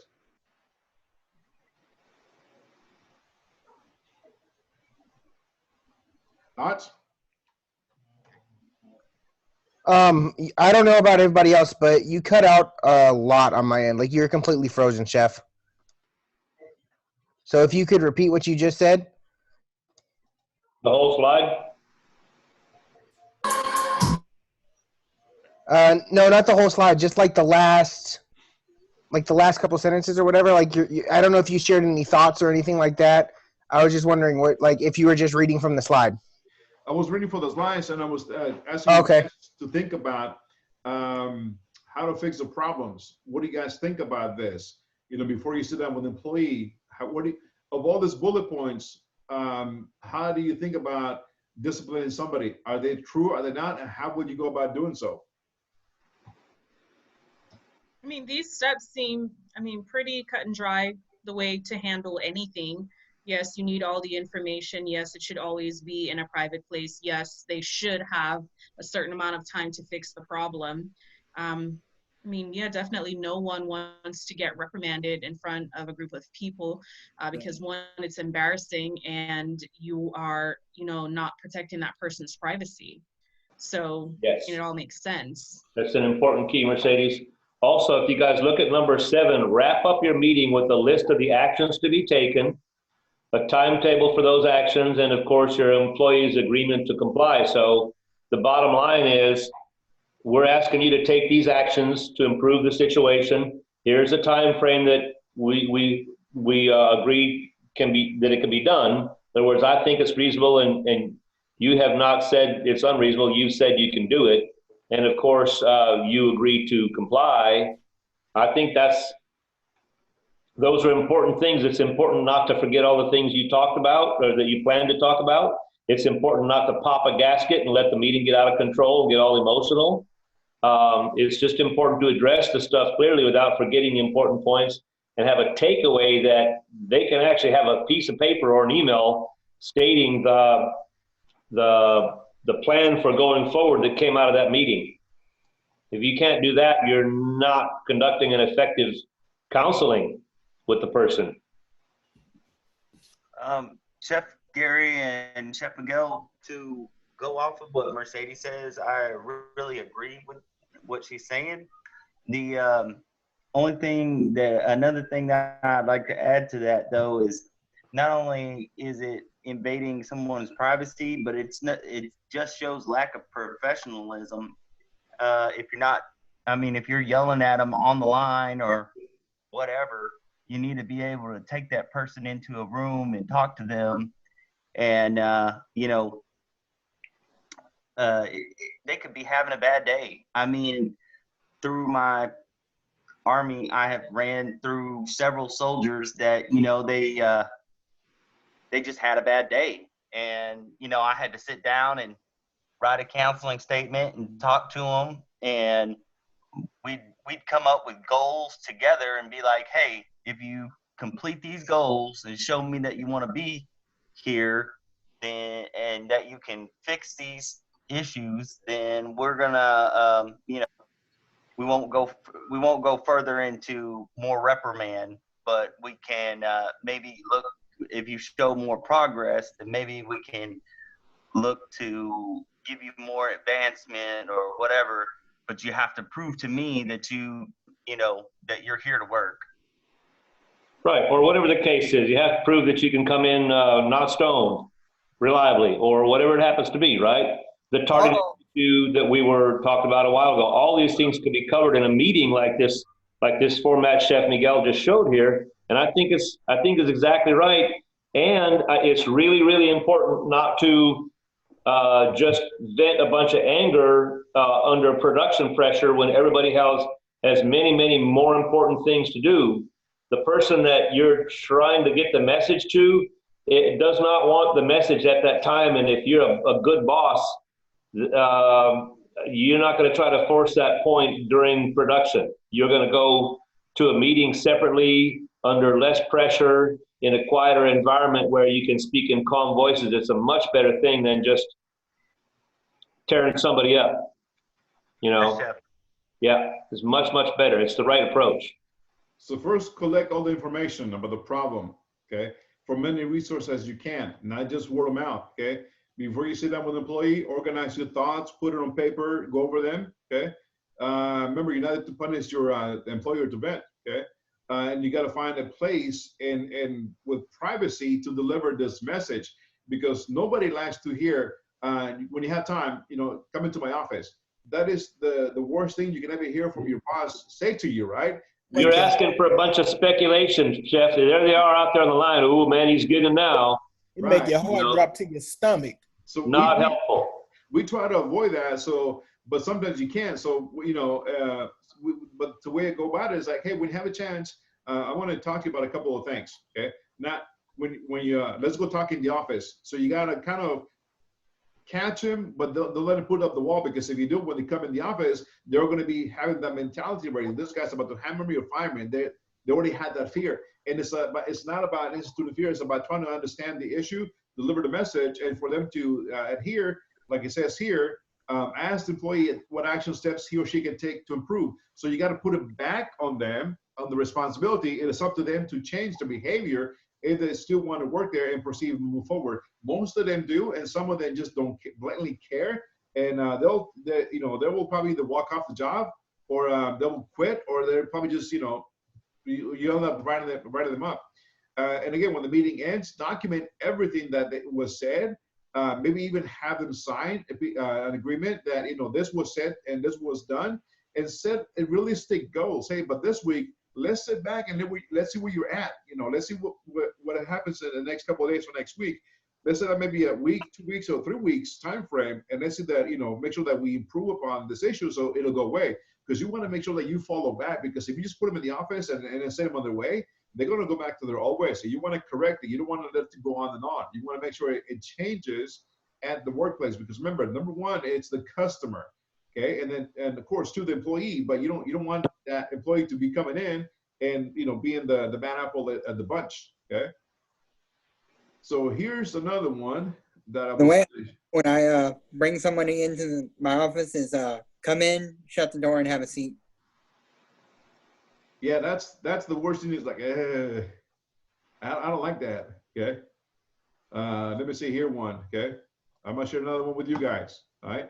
And again, real life experiences, guys. This happens in the real world. Okay. This individual's name was Alan Murdoch. He was a temp. Not under my payroll. We were paying him through the agency as a temp. Okay. So May 8th, 2018, Alan was brought into the office concerning the use of unnecessary language. There was a conversation between Alan and Joella, a temp from Woods. Woods is a company that we hire the temps in Oklahoma. He was instructed to mind his language manners and to maintain busy at all times. Downtimes included cleaning and necessary equipment. He was effing this, effing that. And you can just imagine the kind of language that he was producing. And again, at the workplace, there was none of that. If you're in my class, we're not going to have none of that kind of language. Okay. The same goes in industry. You know, it's all about professional respect for the profession, respect for the uniform, and also respect to your coworkers. It's all about respect. So May 29th, another date, okay, that we had him on the clock. On this date, Alan was brought into the office and was instructed to finish his task. He was also brought up with the concern of not being on his designated work area. He was told to report to a shift leader and coworker on his whereabouts away from the kitchen. At this time, Larry, another guy, was also present and was instructed not to take their breaks at the same time. If one had to go, one stayed behind. Alan was then asked to provide a list of items that were of concern with front of the house because he was always trying to, shift the blame. So in this case, Alan, when you hire a temp from a temp agency, it's going to cost you 2 or 3 times the regular hourly wage of your regular employees. Maybe your line cooks are getting paid $14 an hour. And guess what? How much you're going to pay for the temps? You're going to pay them about maybe $22 an hour for that employee to do the exact same job. So you're paying premium dollars. So you got to keep them busy at all times. That's where you call them to help you guys out. June 17, another incident. He was brought into the office and explained to him about the importance of finishing an assigned job duty task according to the work list and instructions from his peers. He was asked to complete the task of putting the equipment away, cleaning the drains and hood vents. He was instructed that night before on the importance of cleaning dust bunnies and the grease off the hood vents. And then was responded that he had delegated to Larry to finish the project. It was said to him that it was his responsibility and not Larry's. Final conversation was that moving forward, any projects that were specifically assigned to Alan would be expected to have been fully completed by him. On this day, he was expressed that both Alan and Larry were not taking the breaks together at the same time. So another example of how to discipline, in this case, a temp agency employee. Now, you don't have to document and discipline him. You can just say, you know what, we don't need you, go home, okay? And you can call the temp agency and say, hey, you know what, don't send me this guy anymore. But we wanted to make sure that we would cover all of our bases, log everything up. So when we make that call to the temp agency, we had accurate documentation of the incidents that happened to produce to the person in charge, so that we're not saying that we're picking on that individual, even though that was not our employee. Okay, you have to cover your bases at all times, no matter what, who, when, and where. Okay, and again, he was brought into the office in this case, privately. Okay, so do's and don'ts. Discipline should be restricted to the issuing of letters of warning, letters of suspensions, or actual terminations. Employers should refrain from disciplining employees by such methods as altering work schedules, assigning an employee. Yes. The slide's not up. I can't see it. Oh, my bad. Sorry. There we go. See it? All right. So do's and don'ts about disciplining. Discipline should be restricted to the issuing of letters of warning. Okay. Letters of suspensions or actual termination. Employers should refrain from disciplining quote-unquote employees by such methods as altering work schedules, assigning an employee to do unpleasant work, or denying vacation requests. Any thoughts on this? What do you guys think about this? Can you further elaborate on the denying vacation requests? Because if it falls in a busy time, you might actually have to be denied, Denying vacation time. You can't come to me on Friday for the next week and request a vacation because the schedule's already made. When we grant vacations, they have to be done in ahead of time so we can adjust the schedules and shift the people around so that there's enough coverage. Not one day to the other one. You have to give enough time to make sure that the schedules are being adjusted. Okay. In this case, where I was at, the downtimes was summertime. It was the slowest times. Okay, we were not a resort out. And then what about blocked off holidays, as employers call them? Even if you requested it so far in advance, 2 years, we'll say in advance, right? Mother's Day brunch, Easter, Thanksgiving, 4th of July, Memorial Day, Labor Day weekend. those are no-no. So when you get hired, those are going to be put up in the front line. These are the days that are blackout. We cannot request these days off. Okay. So you agree to work on those requests, on those guidelines. Then it's on you to make sure you adhere to this. And you know, coming up, that those days are you can't ask for days off. Valentine's Day, those kind of days. Those are the busiest days of any employer in the restaurant business that makes a lot of money. Okay. So going from a personal lifestyle to adjusting to the work schedule, sometimes you're like, hey man, I gotta have at least, you know, Easter Sunday off or something, and they might not request or grant you those vacations during that time, so those days off. Now, and again, it's wrong to have the schedule and to be that sneaky as a boss. And let's say you have Saturday and Sunday off, or maybe Monday and Tuesday, not Saturday, Monday, Tuesday off, and then while you're off, switch the schedule and not give you a warning, hey, by the way, your schedule has been changed. Can you come into work on your projected days off? Don't change them while they are off those days, because if you change it, don't give them a heads up. When they come back to work, they're like, what the heck? You know, I was supposed to be off these days. Why are you having a schedule? When I left, the schedule was here, and that's what the days that I had off. This is why I'm telling you guys, when I used to do my schedules 1 week and the next week ahead of time, on the below the week off, with the copies of the schedule, so they knew their schedules. If there was any changes to be made, I would bring them to the schedule. Hey, by the way, do me a favor, will you be okay if we switch these days off?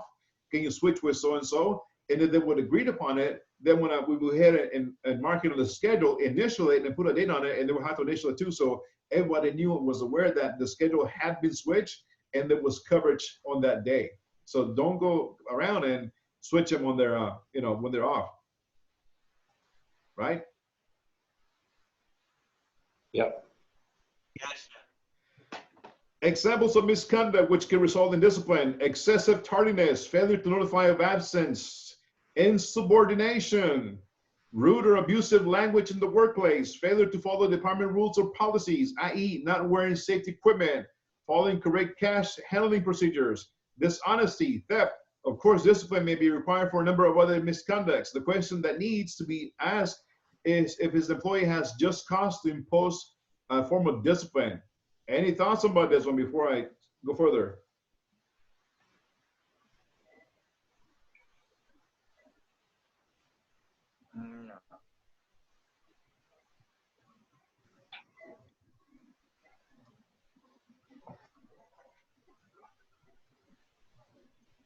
There could be a lot of things falling under that business of just cause, and I'm not saying it's a slush fund, you can get away with anything, but there are always new infractions that can happen that you never thought of when you're a boss. Things will happen. People do stuff that you never thought of. You know, read Anthony Bourdain's book, Kitchen Confidential, if you don't think I'm telling the truth. So yeah, you kind of have to have that wiggle room. You know, somebody's really thoughtless and rude to customers, or having sex with customers. I mean, stuff I'm not kidding, stuff that you cannot imagine happens sometimes, and you've got to have the leeway to say we can't accept that behavior here. We're not obligated to put no sex with customers in our employee manual. We shouldn't have to do that. That's basic professionalism. So that business of just cause is something that could cover a lot of crazy things that you never thought of.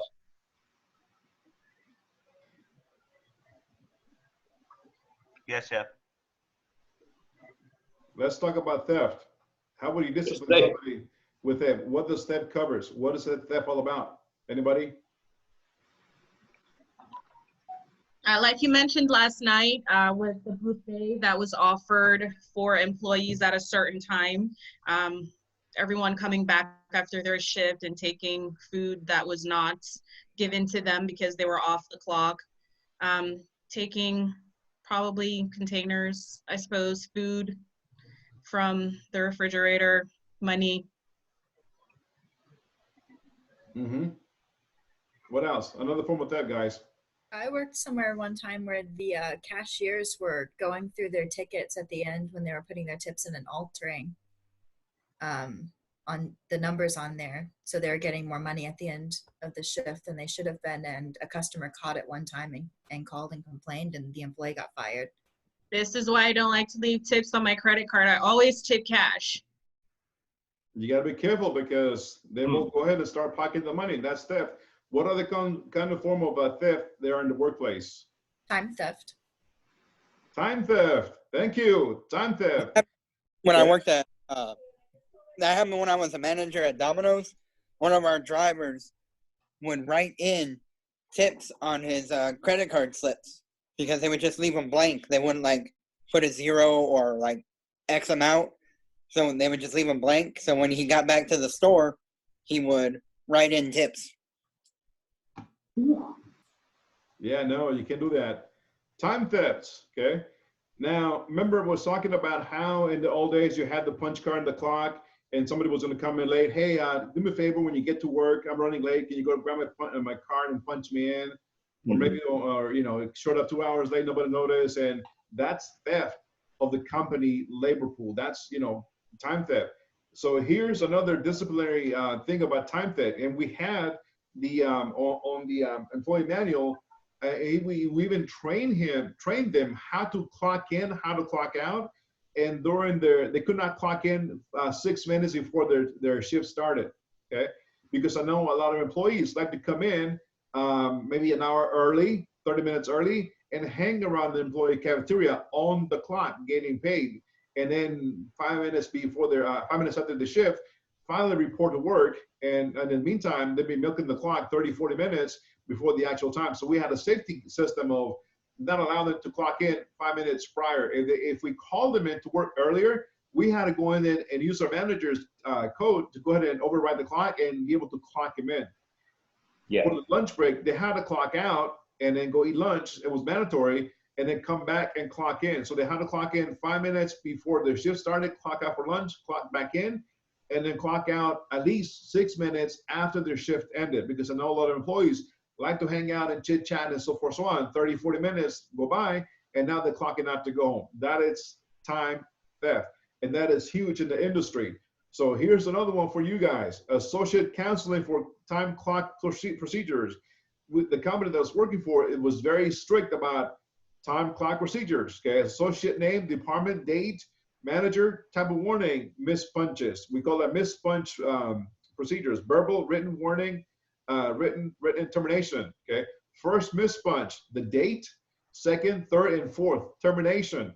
If you had a missed punch, a fourth missed punch on 1 week, guess what? You automatically dismissed, terminated. Okay. The following disciplinary action will occur when an associate misses time clock punch in during a rolling 30-day period. First, verbal, so written termination. On this case, member status, we allow them to have at least 4 because we don't want them to just terminate him on the second or third infraction. We make sure that they understood that it's very important for them to clock in at the designated times according to the schedule. Because the schedule, when we made it, we didn't just use an Excel spreadsheet, post it on the board. We actually went into the Chronos system and entered their schedule into the system that was standing with the time clock, human resources, and the payroll. It was very integrated. So when they come in, they will see the schedule, they will clock in, and we'll allow to clock them in. Okay. So all the way here, okay. Another form of, again, you gotta have your ducks in a row. You gotta have your I's dotted and your T's crossed, because the time theft is huge, and there's a lot of money being lost because people mismanage employees' time and the schedule. They can come in or hang around, and then before you know it, you're up to maybe 10 hours of overtime in your payroll, and with there should be any overtime.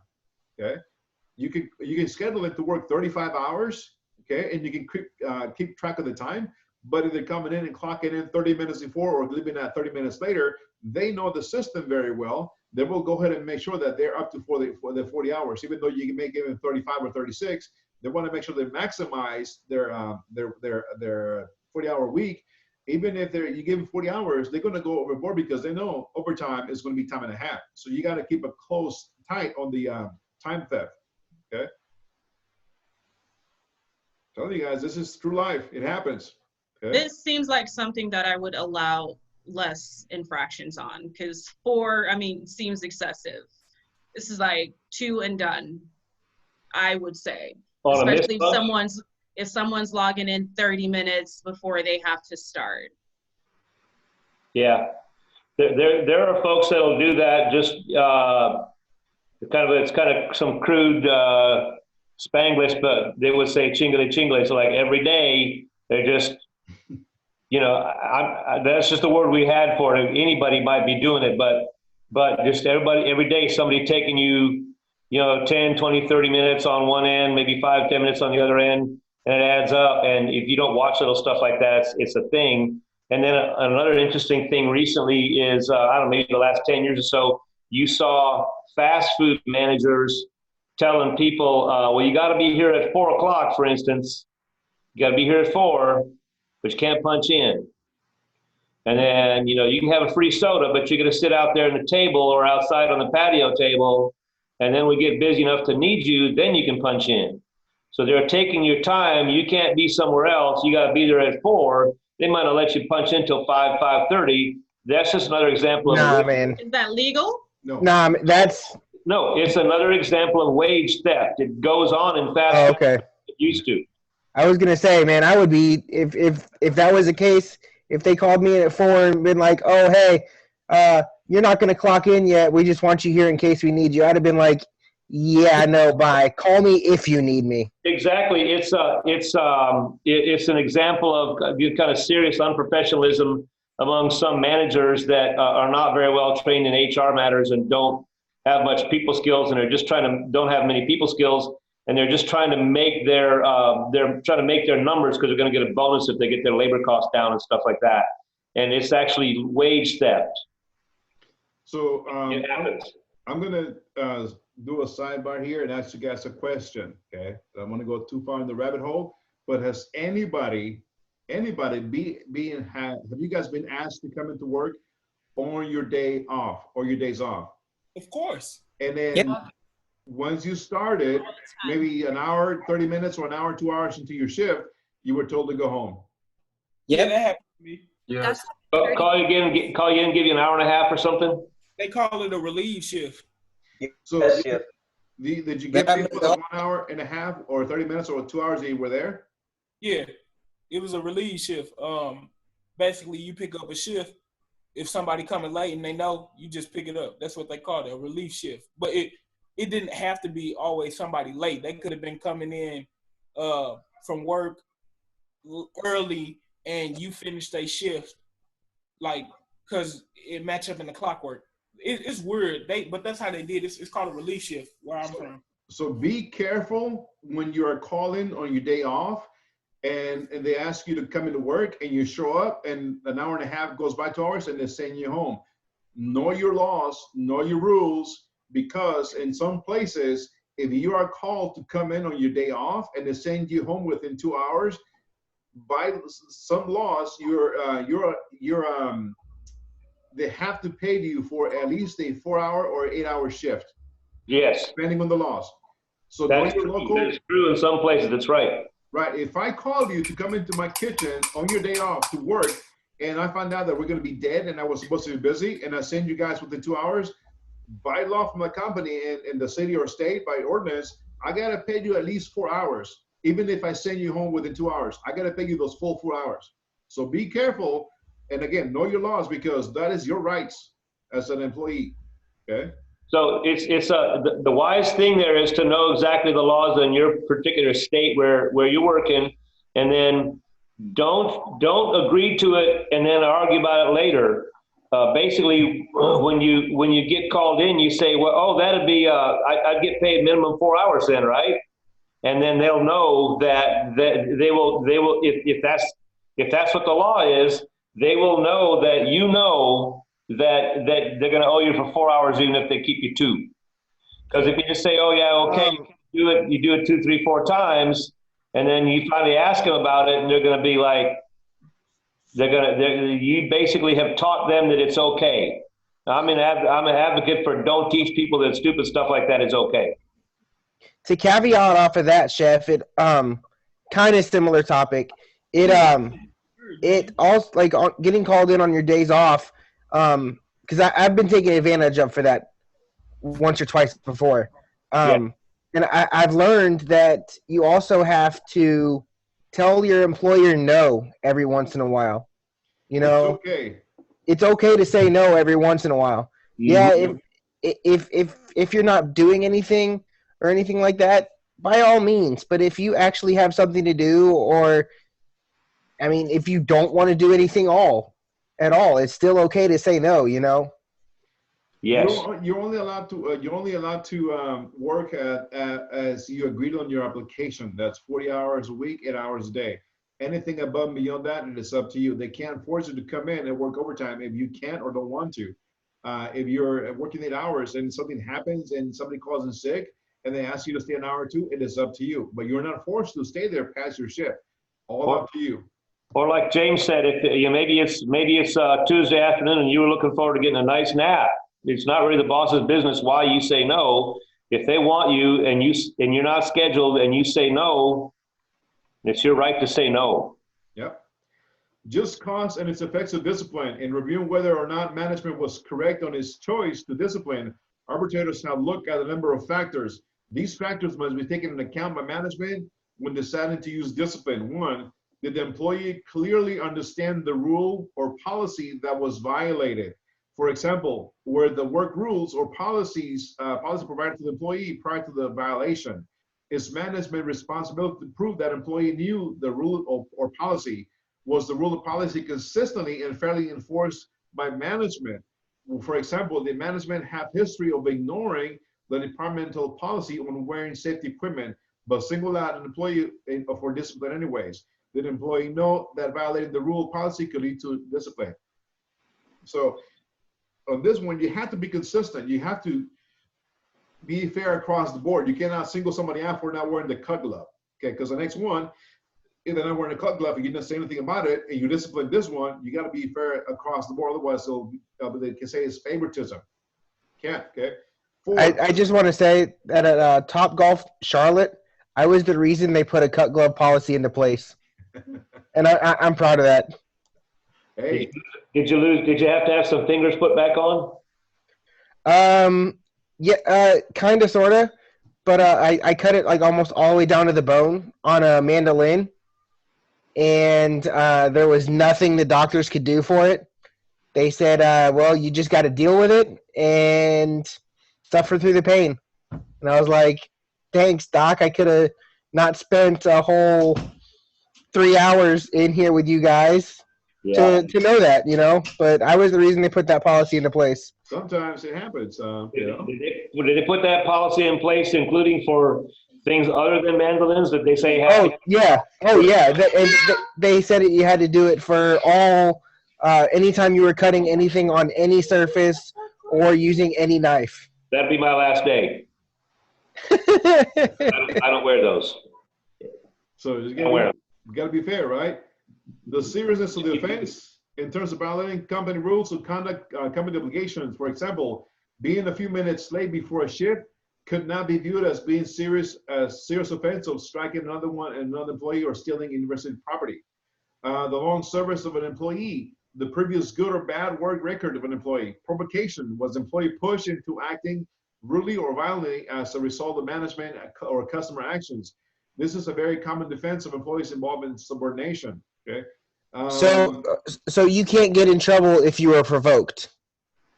Let me stop here. I'm gonna stop. Well, I'm asking because you can't get violent because somebody made you mad. No. So this was at Top Golf, right? It was an extremely busy Friday night, like more busy than we had thought, and we weren't understaffed by any means, but we weren't staffed enough for the type of volume that we had.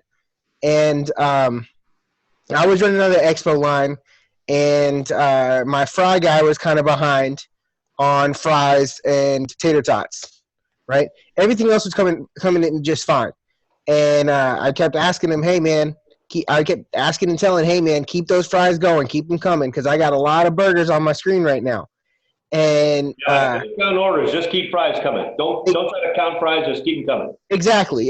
That's exactly what it was. Keep those fries and potato products coming. And he just got real mad about it, like, because I kept having to ask, like, where's my fries, and he lost his cool, to say the least, right? Came around to the expo line and because we also had like a queso bowl. He threw the hot well for the queso bowl off the little cart that it was on, hit the wall, dented it, and then comes up and starts smashing down all the plates onto the floor. And at one point, it looked like he was about to start attacking me and the other expo. And everybody said I looked scared, but I kind of just turned and just made myself smaller, had a fist clench. Like, if he would have swung, could I have gotten in trouble if I ducked and dodged and punched his ass back? Yep. You could have got in trouble for that, Chef? Like, James could get in trouble for defending himself in that case? That's what I was asking. Yep. Because through the punch back. Now, both of them is automatic termination, because even though you were defending yourself, there's violence in the workplace. In some places, it's zero tolerance, no matter who, what, when, and where. So, yes, both of you guys probably would have been terminated after the investigation. First, suspension, go home. Okay, the first one that inside of the incident has to be excused. And the second one has to be excused afterwards, because you don't want to have the same two individuals that just got into a fist fight out in the parking lot. That's a no-no. So you got to let one go first, and then a few minutes afterwards, the other one got to go. Suspension. And you got to take a look at the company policy. Is it zero tolerance of violence in the workplace? Is it that warranties for both getting exterminated and terminated? And there has been instances where I had to let go too, because one was defending themselves and one was not. So both of them fall in the category. Unfortunately, I lost both of them, even the good one that was defending himself. Okay. Now, what if you put them down without throwing a punch? No, that's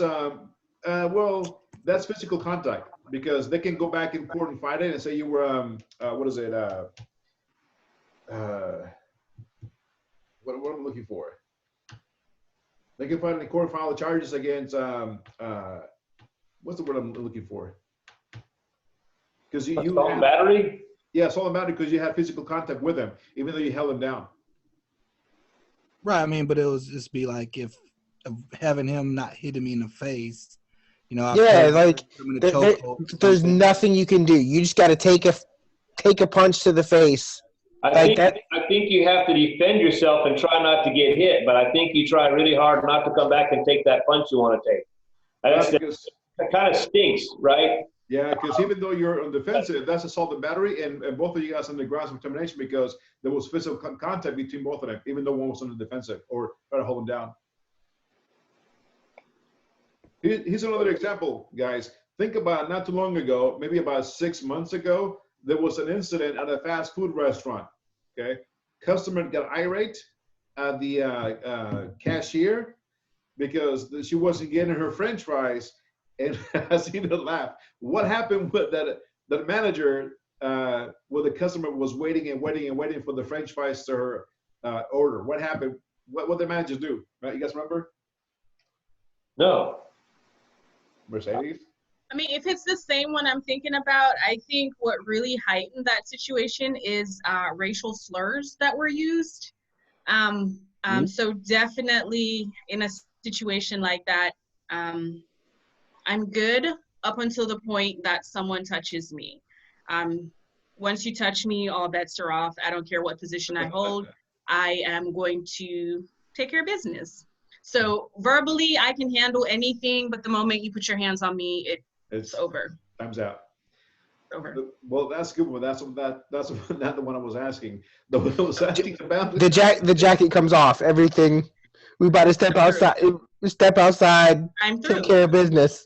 6 months ago or so, there was an incident at a fast food restaurant that this mom came in through the drive-through, ordered her order, and it was incomplete. So she came back while her kids were in her car and addressed the issue that she was shorted X amount of French fries. So the manager blew her off and continued to serve other customers while she was waiting. There was some verbal confrontation that she threw out at the manager. And the manager acted erratically and grabbed the blender and threw it at her and knocked her to the floor. Mercedes, is this the thing you're familiar with? No? I don't recall that one. I know about the other one where there was racial slurs used, and it was a gentleman. It was also in a McDonald's, but no, They have her on video because the camera at the restaurant, it captured the whole incident on video. Yeah. So you can't do that because automatic grounds for termination. In this case, she had the right to file a lawsuit against the manager, but she knew she was wrong at hurling the insults that led to that incident, even though she was in the right to, inquire about her order and taking a long time while the manager was being, butthead and ignoring her. So there's two sides to the story, but still the manager was let go and she could file assault and battery because he threw the blender at her and knocked her to the floor. A blender hit her on the head. Chef, you saying the customer grabbed the blender and threw it? The manager. Manager. Ooh. You as the manager, you can't be doing that. You can't be doing that. Okay? Even if he wasn't the manager, you can't be doing that. Like, throw food processors and heavy skillets with no blenders. That's your money, man. Like, it's like, regardless of whether you hit somebody or not, you don't want to break your own equipment. That is so outrageous. You can't do that. So you got to be careful, man. You got to, I know you're under stress, but you got to somehow to, control it and make sure that you serve them with the utmost respect. Because remember, those are your customers. They're paying. They already paid you. Even if they're wrong, you still got, maybe she had all her French fries. Maybe she was trying to get another order. Just how much is it going to cost you to give an order of French fries? Nothing, right? 25 cents. Just give them and go. Let them go, okay? Try to eliminate that issue because the surrounding public is watching your actions, and if they see you throw a blender, those customers, guess what's going to happen? You're going to lose business. They're going to come at you, and they're going to be a witness to assault and battery, right? That's the one, yeah.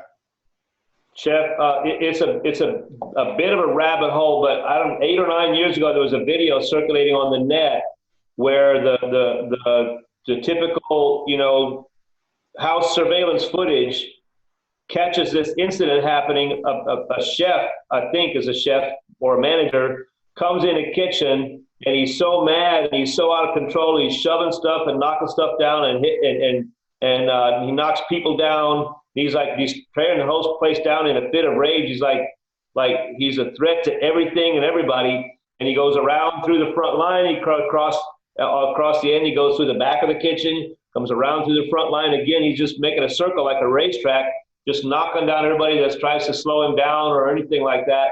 And the first time he goes through, a guy has ducked already once or twice, and he can see what the guy's getting ready to do. And so the other employee goes behind us or stays low, and he gets down and he kind of hides near the end of the wall where the dividing the front from the back.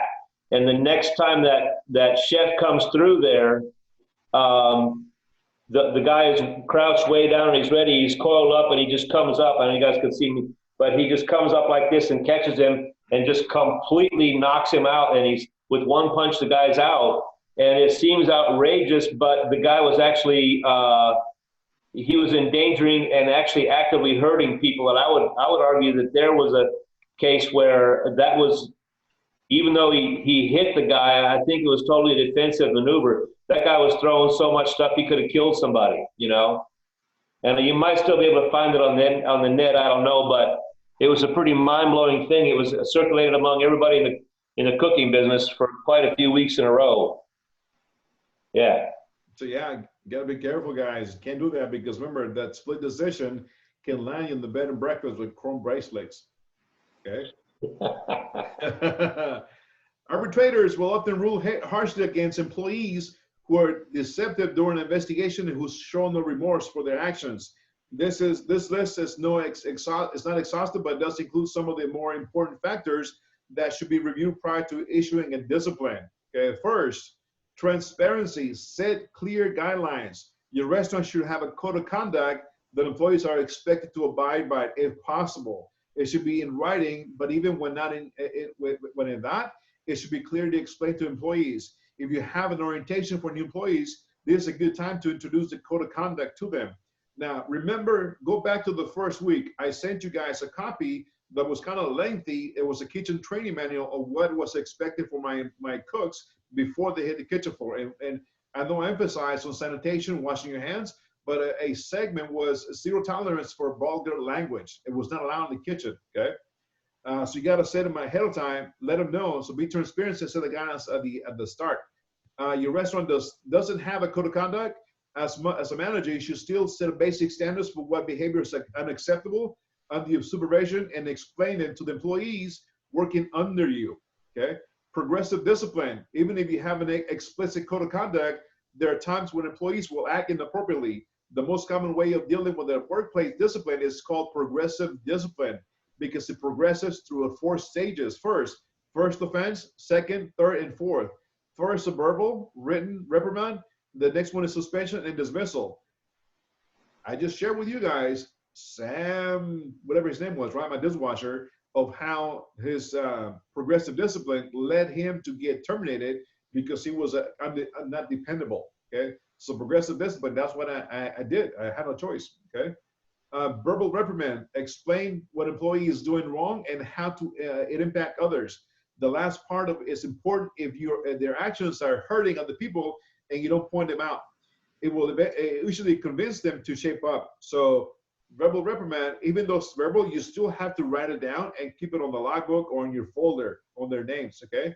Written warning, create a document that explains to the employee what they're doing wrong, what effect has been on others, how to correct it, and what will happen if they don't stop. It is a final documentation when then list every other correction they've been given and describe how they failed to correct their behavior. Explain that this is the last warning before they're suspended. And I just shared with you guys the progressive discipline with Sam, right? Or Jason, correct? So, yeah, I'm not just sharing you guys, things that I just made up out of thin air. It actually happens and it falls in this category. Suspension, take the employee off work for some period of time. They can come back on probation, which is some sort of punishment, or additional oversight or constant supervision, lower pay, or something similar, okay? So on this one, be careful. And I'm gonna tell you guys why, okay? Let's say you have a Sam in your schedule, okay? And he's very not dependable, and you come up to a point where you gotta suspend him, but the schedule is up, this week's and the next week's schedule is up. You decide to suspend him, or you decide to terminate him.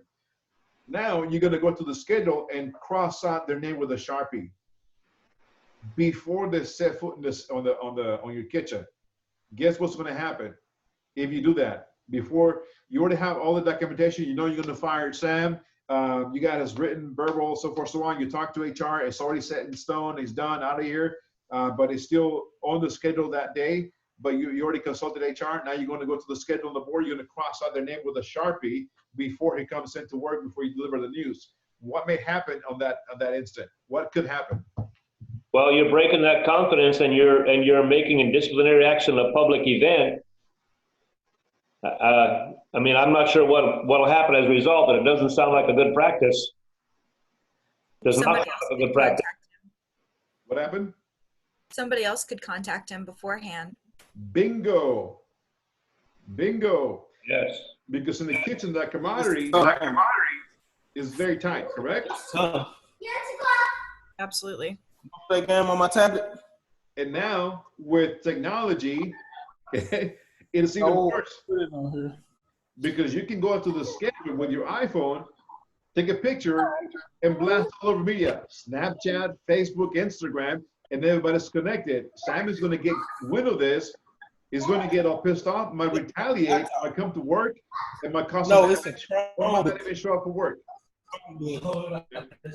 So you got to be careful what you do on this instance. Again, the chips are down, it's all set in stone, but don't go to the schedule and go ahead and cross the name with a Sharpie in front of everybody, make it publicly known that he's no longer there.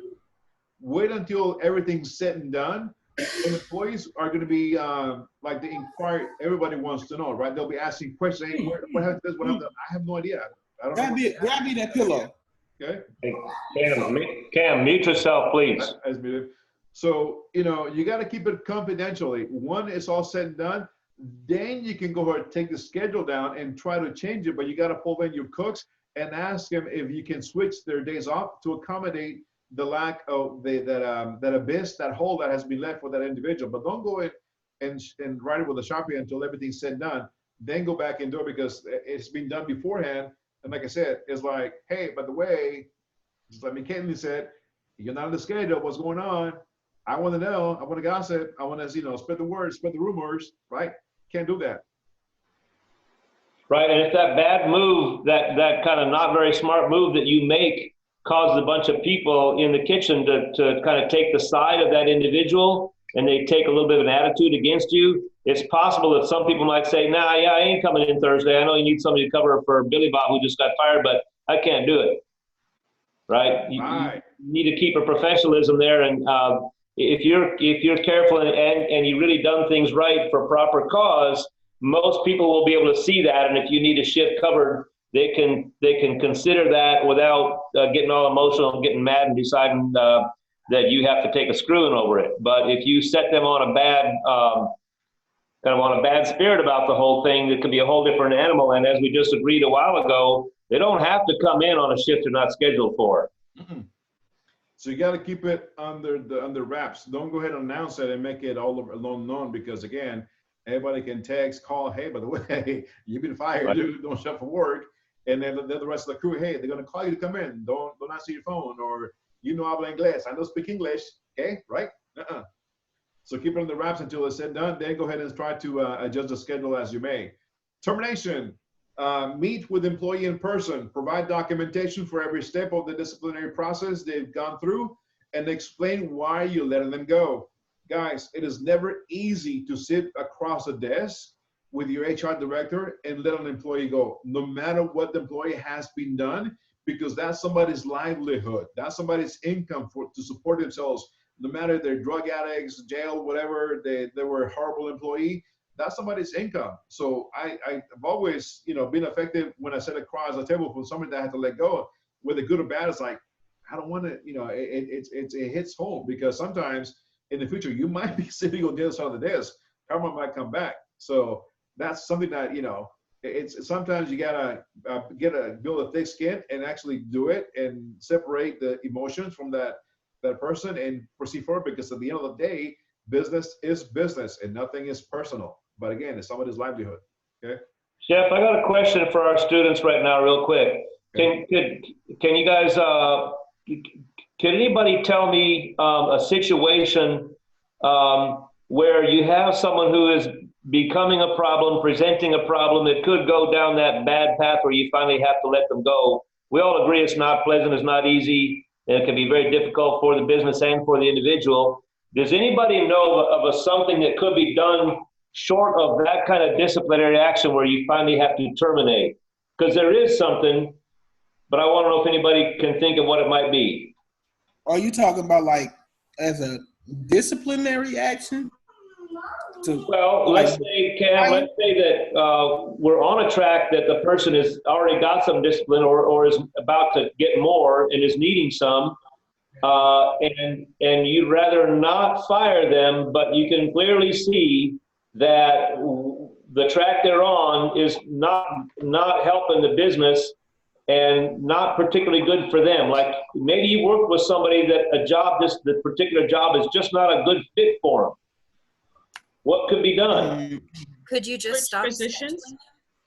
Sorry, Mercedes? Change the person's position. Maybe they're not a good line cook. Maybe they would be better suited as, something below that or above that. Well, perhaps changing their position. That's not out of the question, not a bad thought. Somebody else had something too. Who was it? Could you just stop scheduling them altogether? A suspension. Well, people do that. We call it de-hiring. They start cutting their hours and stuff like that. I don't like that. I think that sucks. Here's what not to drag it out too long, guys. Here's what I can tell you that a boss of mine would do many years ago. He might have a cook that was very skillful, knew the jobs well, knew his way around the kitchen, wasn't fitting in, maybe wasn't getting along well with people at that time, or was developing some attitude. Maybe they're too long and just not happy anymore, just needed a change. You could just like put through the disciplinary process every time they screw something up or something like that. But in this case, this boss would sit with that person and finally say, look, you know, we're not on a good track here. This is not going a good place. And if you continue, we will have to do what we just did today with this write-up. Another alternative is, you know, you look for some better way to make a living, something that makes you happier, and you move out of this at a time of your choosing, and you don't have a termination on your record, and you're still eligible for rehire, but you can't stay here working. It's not going to work out very well if you stay here working in the way that you are. And I saw that very successfully a few times. The guy did not have an argument over unemployment benefits. And the person would move out and move on to something else and probably reassess themselves and maybe take a new approach to how they did things. And in one or two cases, they even came back and with a better attitude. It's kind of unusual. It's certainly not textbook, but it avoids firing, and it avoids that somebody abruptly quitting. You know, it's kind of like, all right, boss, you know, we talked a couple of weeks ago. Well, I found something. And I'm gonna be gone in 2 weeks. And it sounds weird to some people, but I've seen it work very effectively a few times. Basically, kind of like have a heart-to-heart. Yeah, you know, it's kind of like an amicable divorce. You know, it ain't happening, baby. Well, I had a problem like that arise when I was doing construction. You know, the guy was, you know, having he wasn't really setting forms right. You know, he kept messing them up when we had to put the 2x4s in to set them. He would hit the forms, knock it down. Got to go back 15 feet, fix it up, and you know, kind of had a talk with him, and he just kind of explains like, hey, you know, I'm new to this. I'm normally an operator, and you know, when I got his application, you know, I just kind of overlooked it. I'm like, yeah, I was going to bring him on because I needed hands, but yeah, you know, short term, like Mercedes was saying, you know, I changed his position and I put him on the backhoe, and you know, the maintainer, man, he was running blue top for us, you know, grading out the dirt for us, and then it worked out. I mean, he kind of let me know what his deal was, and you know, I just kind of overlooked his application, and that was kind of like on my error. Yeah, I like this. I like that. I should remind that's a pretty good idea from you, Mercedes, and Daniel. You actually have seen that in action, where you know you just found a better fit for the guy, right? And if the person's good and reliable, and you're happy to have them on board, finding a better fit is better than just losing them. We know about the cost of losing people and replacing and so forth. A better fit. Better fit, and I can actually pay them more money for being one of my operators. Win-win-win. Yeah, I got him actually a $3 raise. Yeah. Hell, I want to go work for that place now. All right, Chef. Sorry for the interruption there. That's all right. Documentation, absolutely essential to have written documentation covering every step of the process. If you do have to fire somebody for a good reason and they sue you for wrongful termination, it is much easier to prove your case if you can show documentation that they had a problem.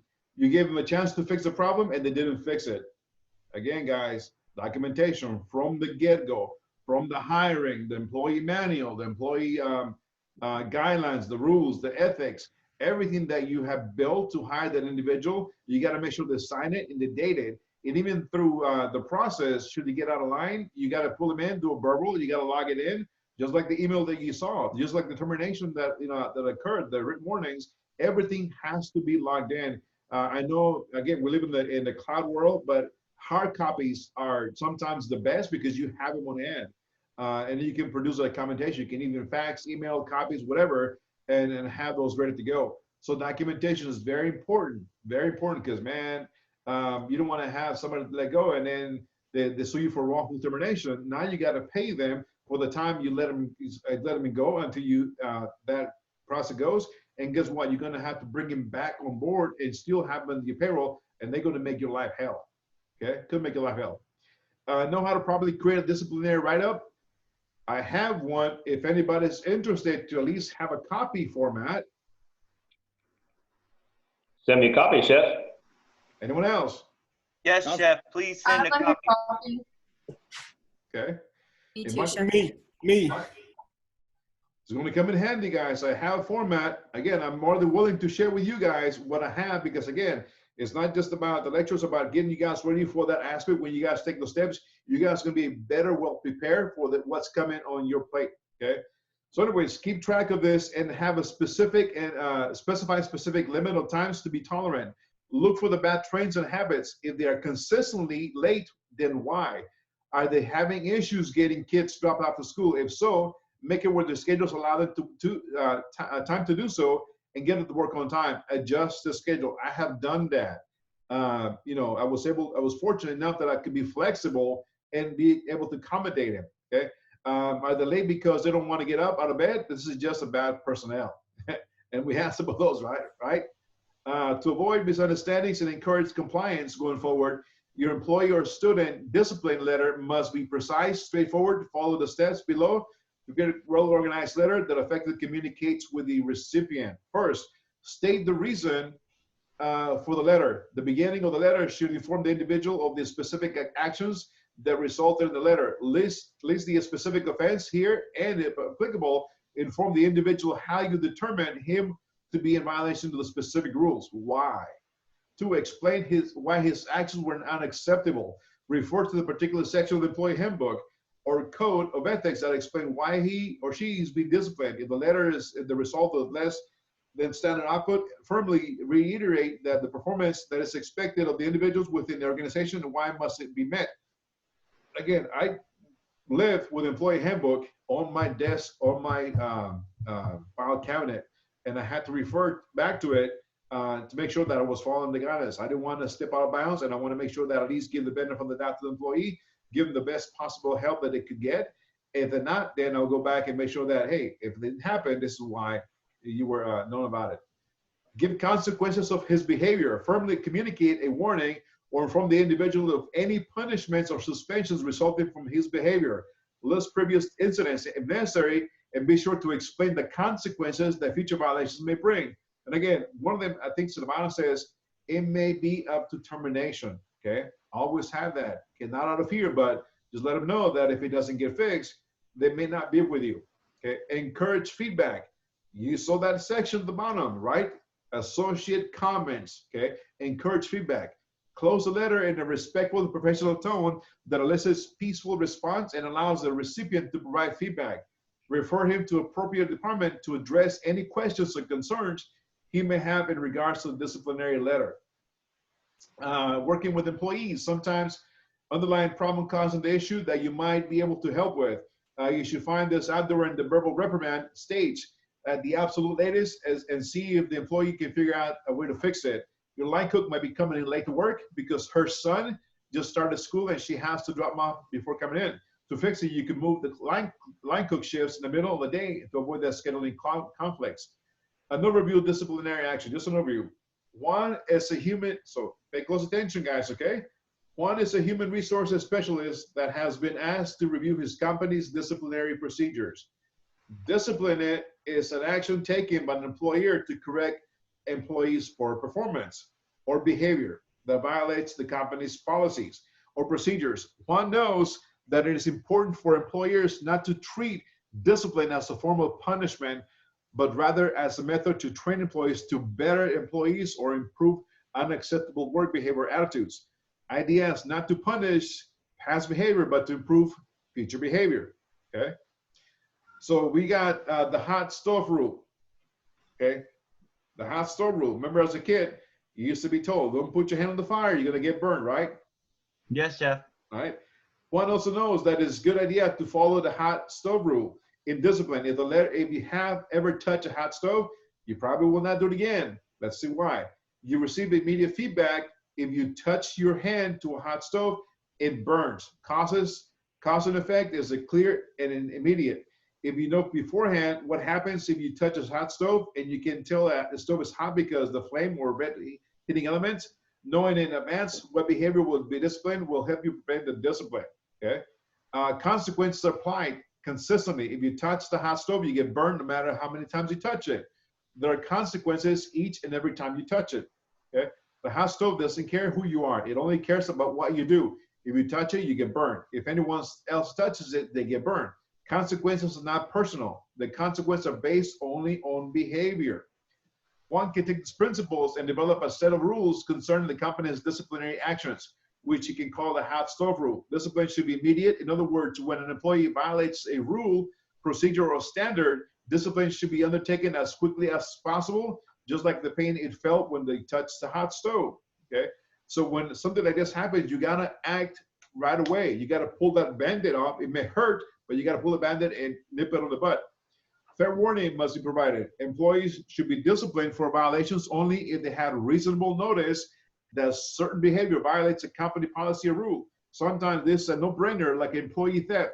At other times, employees need to be educated about the company rules and policies so they can act according with them. You got to put it in front, not when it happens. Hence, Yeah. manual. That, Chef, that just it prompts me to be reminded to say that, you know, it's not cool if somebody's getting in trouble for little stuff they didn't know was a rule, right? If somebody's getting in trouble 3 times in a week and everything got in trouble with something that they didn't know about, then they didn't read their manual, or you didn't make sure they read the manual, or you didn't hand it to them. Something's messed up. They should know what the rules of the road are in any good workplace. You gotta set the precedence at the beginning, not in the middle, not afterwards, at the beginning, right? That's why onboarding is so important. That's why when you hire somebody, you gotta go through all the company policies and rules, make sure they understand, make sure they read the sign, and make sure that moving forward, they gotta stay within the margins. Consistency is discipline is required. A hot stove doesn't give you a pass every once in a while. If you touch it, you get burned. In order for discipline to be as effective as possible, it should be applied the same. If the company wants to be lenient, then it should apply the leniency consistently with all the employees in the same situation.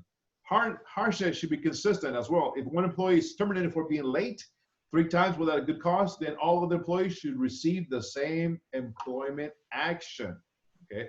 Otherwise, okay, discipline action should be impersonal. A hot stove doesn't care who touches it. It will burn princes and paupers alike. Likewise, the company's discipline actions should be applied or not applied based upon conduct, not based upon its engaged in the conduct.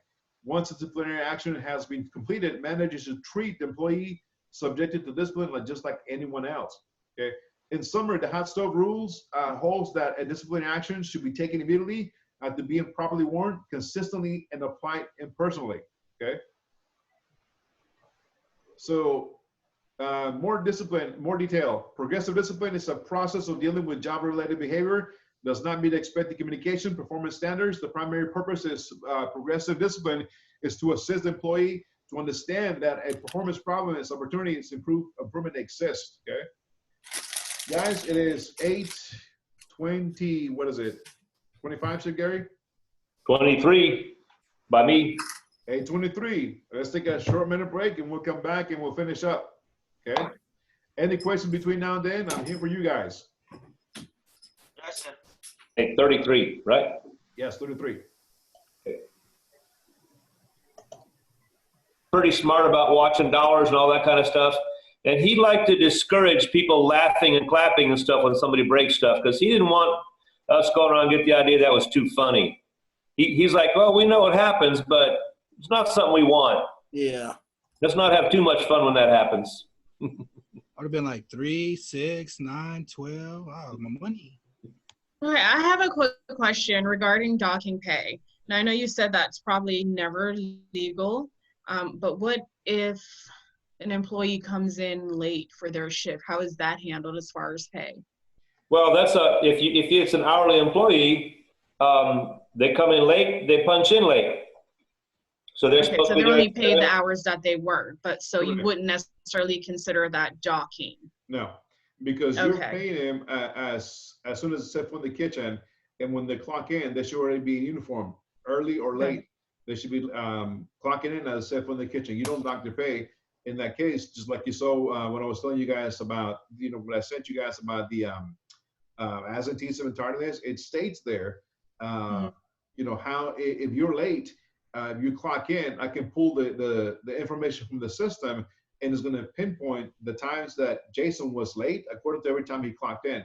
Not docking his pay, because every time in the system, when you go and modify the time, it'll log it in who modified that time and at what time and what date. So in this case, if you're docking their pay, if you're going to go into Kronos, that system, or ADP or PayPal or whatever system you use, every time you log in, it records your login information.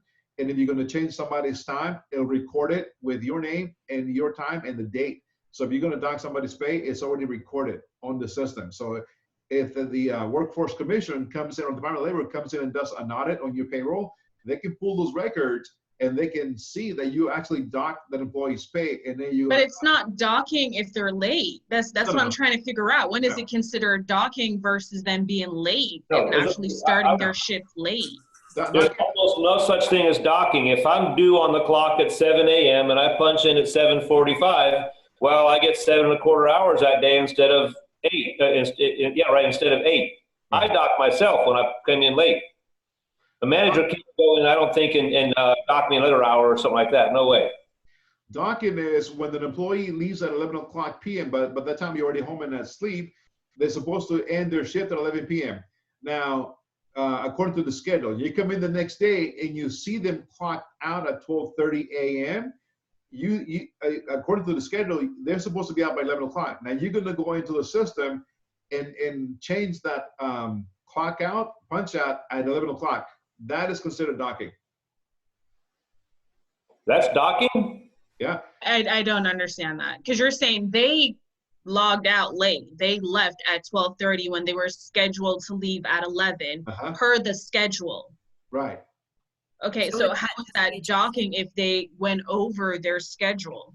Because if you're one of those managers that you're adamant about 11 o'clock, nobody can stay past 11, you're going to dock him illegally because you don't know what happened without even doing an investigation. What in this case, you wait and ask, why do you guys clock out at 12:30 a.m. last night? You don't go in and dock their clock. That is considered docking. When you go ahead and but your schedule is your schedule. In a situation like that, wouldn't it be that you would need to ask to work that overtime? Because like you guys have emphasized, no one likes overtime in the industry. So there should be some type of procedure to say, okay, my shift ends at 11, but why am I here an hour and a half later? Wouldn't I have to notify someone? Well, you have a good point, Mercedes, but if it's 11 o'clock at night and something happened and it's going to take me till 12:30, I'm not going to call my boss at 11 o'clock at night. They might be getting up at 4 in the morning. And if I have to work until 12:30, I'm going to work until 12:30. I'm going to punch out. The boss is going to ask me about it the next day. I'm going to say, this happened. Always communicate. Say, well, you can't work that late. If they want to, they can do that. And then I can say, well, I guess the next time something like that would happen, I would just leave exactly at 11 o'clock. And then what happens, happens.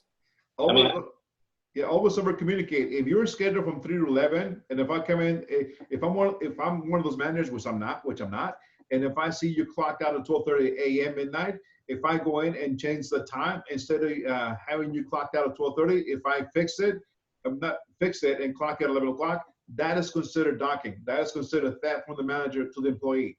But if you supposed to leave at 11 o'clock, but you left at 12:30 because foreseeable circumstances, got busy, whatever the case is, drop a note under the door. Say, hey, I'm sorry, I'm supposed to be out at 11 o'clock, but we got busy, and we ended up leaving at this time. So that when the manager comes in, if he checks the time versus the note, it's viable, it's no docking, and it leaves it as the way it is. Communication is key. And a lot of several managers will go ahead and go in the system and clock them out at 11 o'clock. And it's illegal to do so. You can't do that. That's one form of docking. That's docking. I work till 12:30 because some stuff hits me and it takes me an extra hour and a half to get out. So now you guys owe me, instead of 8 hours, you owe me 9.5. And Chef Miguel's a pinche, so he comes back in and he writes me out at 11 o'clock because he doesn't want to pay that hour and a half. That's docking, also known as theft. Another form of docking is you work an 8-hour shift, but you make a mistake or you do something that's really off the rules, away from the rules and so forth. And I choose that I'll kind of dock your pay because as a disciplinary action. So you work an 8-hour shift, but I pay you 7 because you screwed something up. That's also docking. You cannot do that. Well, no, I get that, but I still don't understand, and I don't know why my brain is not connecting right now. Why, if you are late for your shift and I adjust your schedule to the exact time that you came into work, that is considered docking because Nobody said your that's clock. docking. Nobody said that's docking. Okay. No. Okay, because I thought Chef did earlier, so that's why I'm like, this still doesn't make sense because No. if you're late, you're late. I'm not docking your schedule. I'm No. adjusting your schedule for the time that you actually worked. No adjusting. When you come in late, you're late. I'm not adjusting the schedule. Now, if it happens again, then I'm going to ask you what is prohibiting you from Wait, being on so time. if you don't adjust the schedule, then they're still getting paid for that full time. No. Well, there's a disconnect because the way you handle your leave, your timesheets, if you're still showing as working for that 8 full hours when in fact you came in 30 minutes late, then there's a disconnect. I'm not understanding that. I'll try to help you understand it. I got a question for you. I will try to help you understand it. Go ahead, Clock in Wrestling. procedures. You clock in procedures. You clock in at, let's say your shift started at 7 to 3, right? 3:30, 7 to 3:30. You come in at 7:30. I'm not fixing the clock at 7 o'clock. You come in at 7:30, it's in the system, you're late, okay? I'm not docking any pay at all. So whatever time you come in late after your original time supposed to start, that is considered being tardy, being late. There's no fixing the system. There's no going back and rearranging the schedule. Okay, so you don't fix the schedule, but in payroll, that will automatically be addressed. That's what I'm trying to figure out. Yes, it'll automatically be addressed, and you can. Mercedes, it's way more simple than you think it is. The clock records how much time you work from when you clock in to when you clock out. Okay. You got an 8-hour shift. Listen, let me finish this and I'm going to be done. You got an 8-hour shift, 8 a.m. to 4 p.m., right? 8 hours, unless you punch out for lunch break. You punch in at 8:15. You don't work 8 hours that day. You work 7 hours and 3/4. And that's what you're paid for.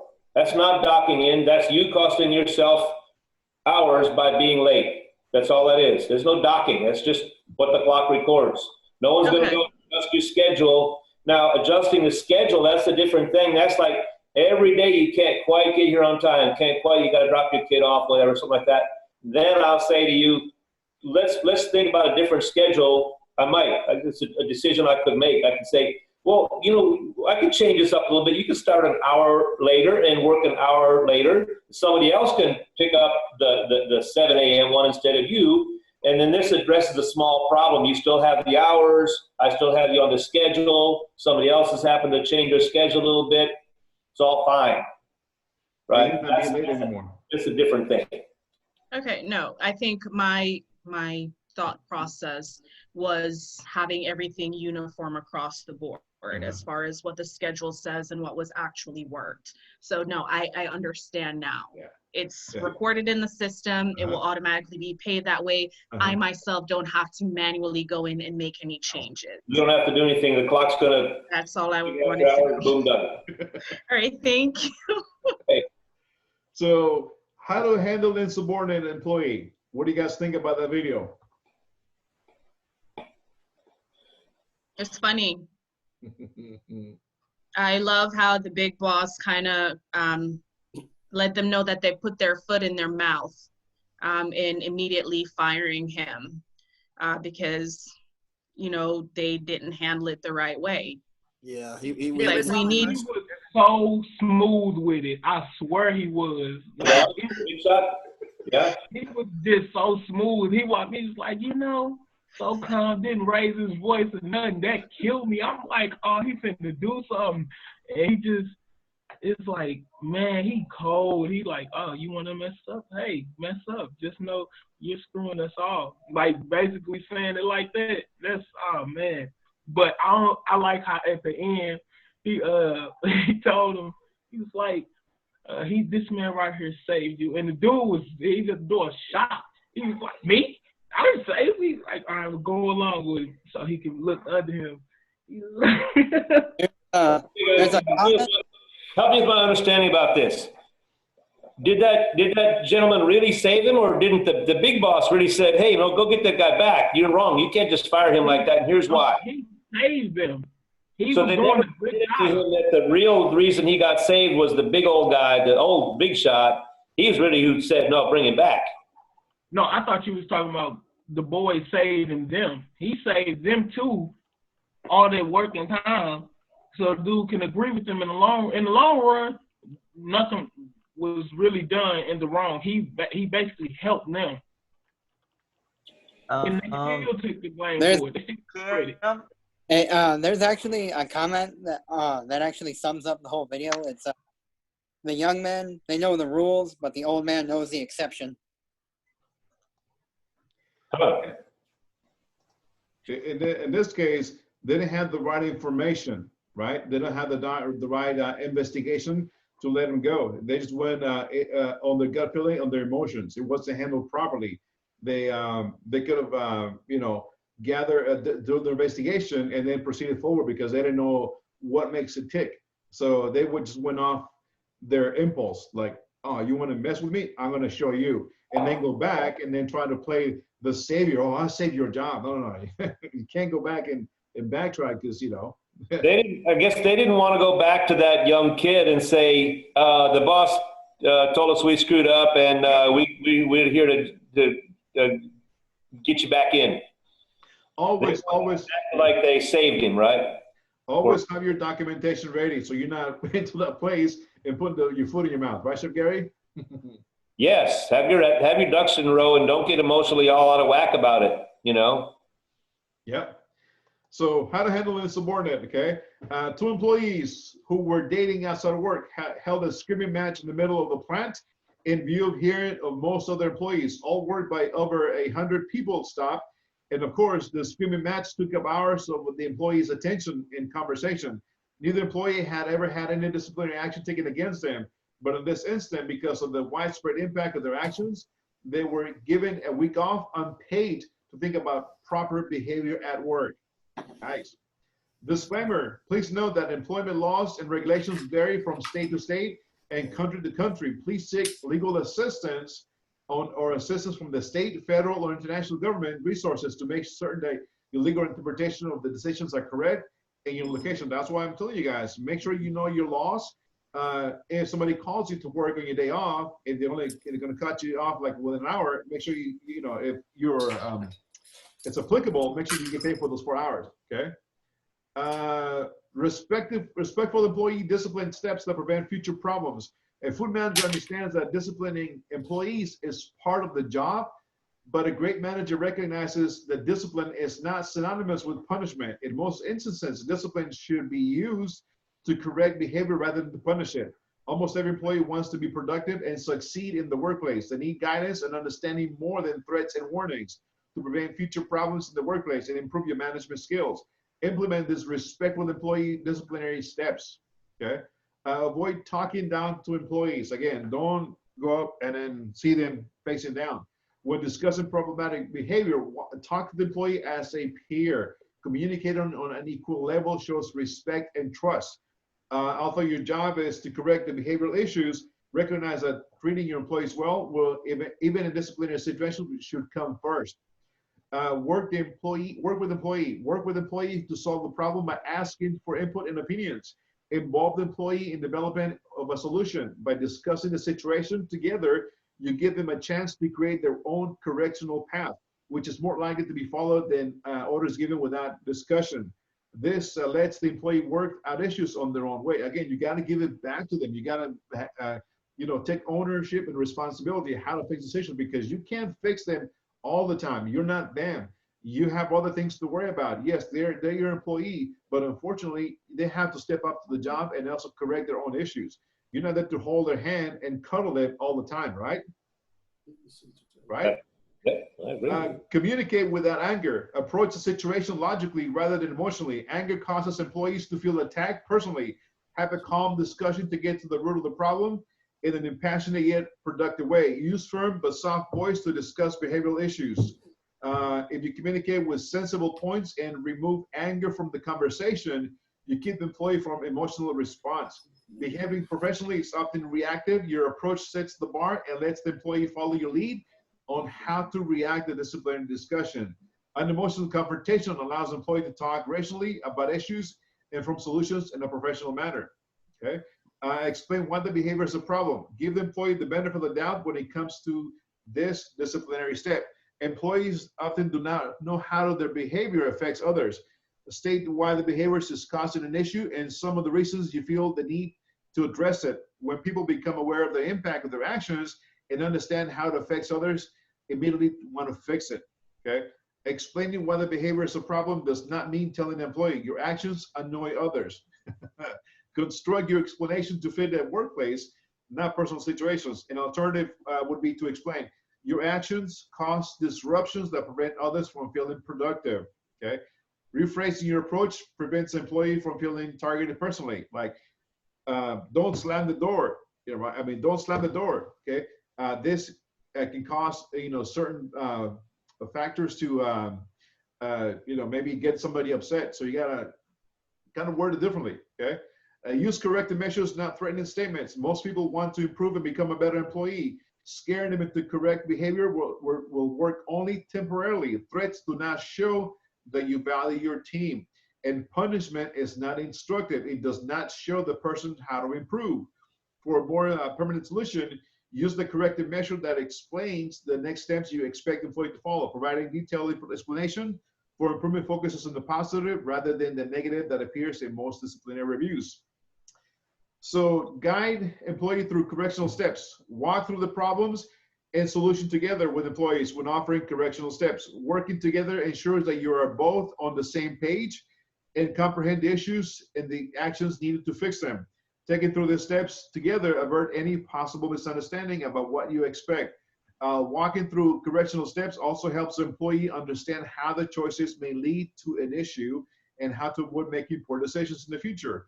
Showing them how to they reach the point of needing disciplinary action helps them recognize the behavioral patterns and get to the root of the problem.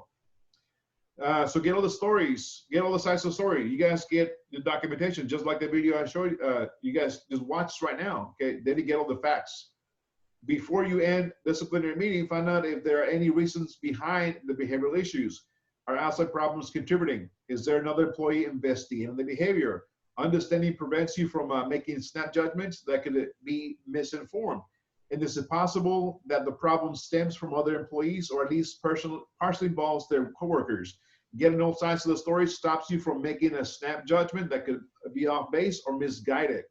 Just like, again, perfect example, right? Madman, right? He got misguided and he wouldn't take ownership of his mistake. He went back and tried to play the the savior. Okay. Walter Cronkite said, in seeking truth, you have to get both sides of the story. Finish with a positive discipline. Finish the discipline meeting by recognizing employees' hard work and good behavior that they have shown so that employee does not leave the discussion feeling negative and angry. Positive discipline reinforces good behaviors and lets employees know that you're aware of the good work they have done.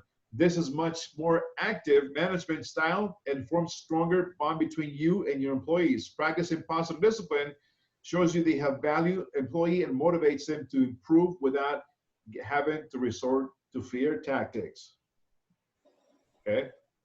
While disciplining your employees is never pleasant, it helps build more efficient, functional workplace. Understanding how to implement constructive discipline step makes you a better manager and shows employees that you're invested in their success. Okay. Any thoughts?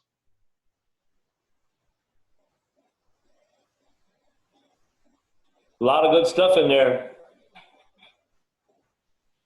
Any thoughts, guys?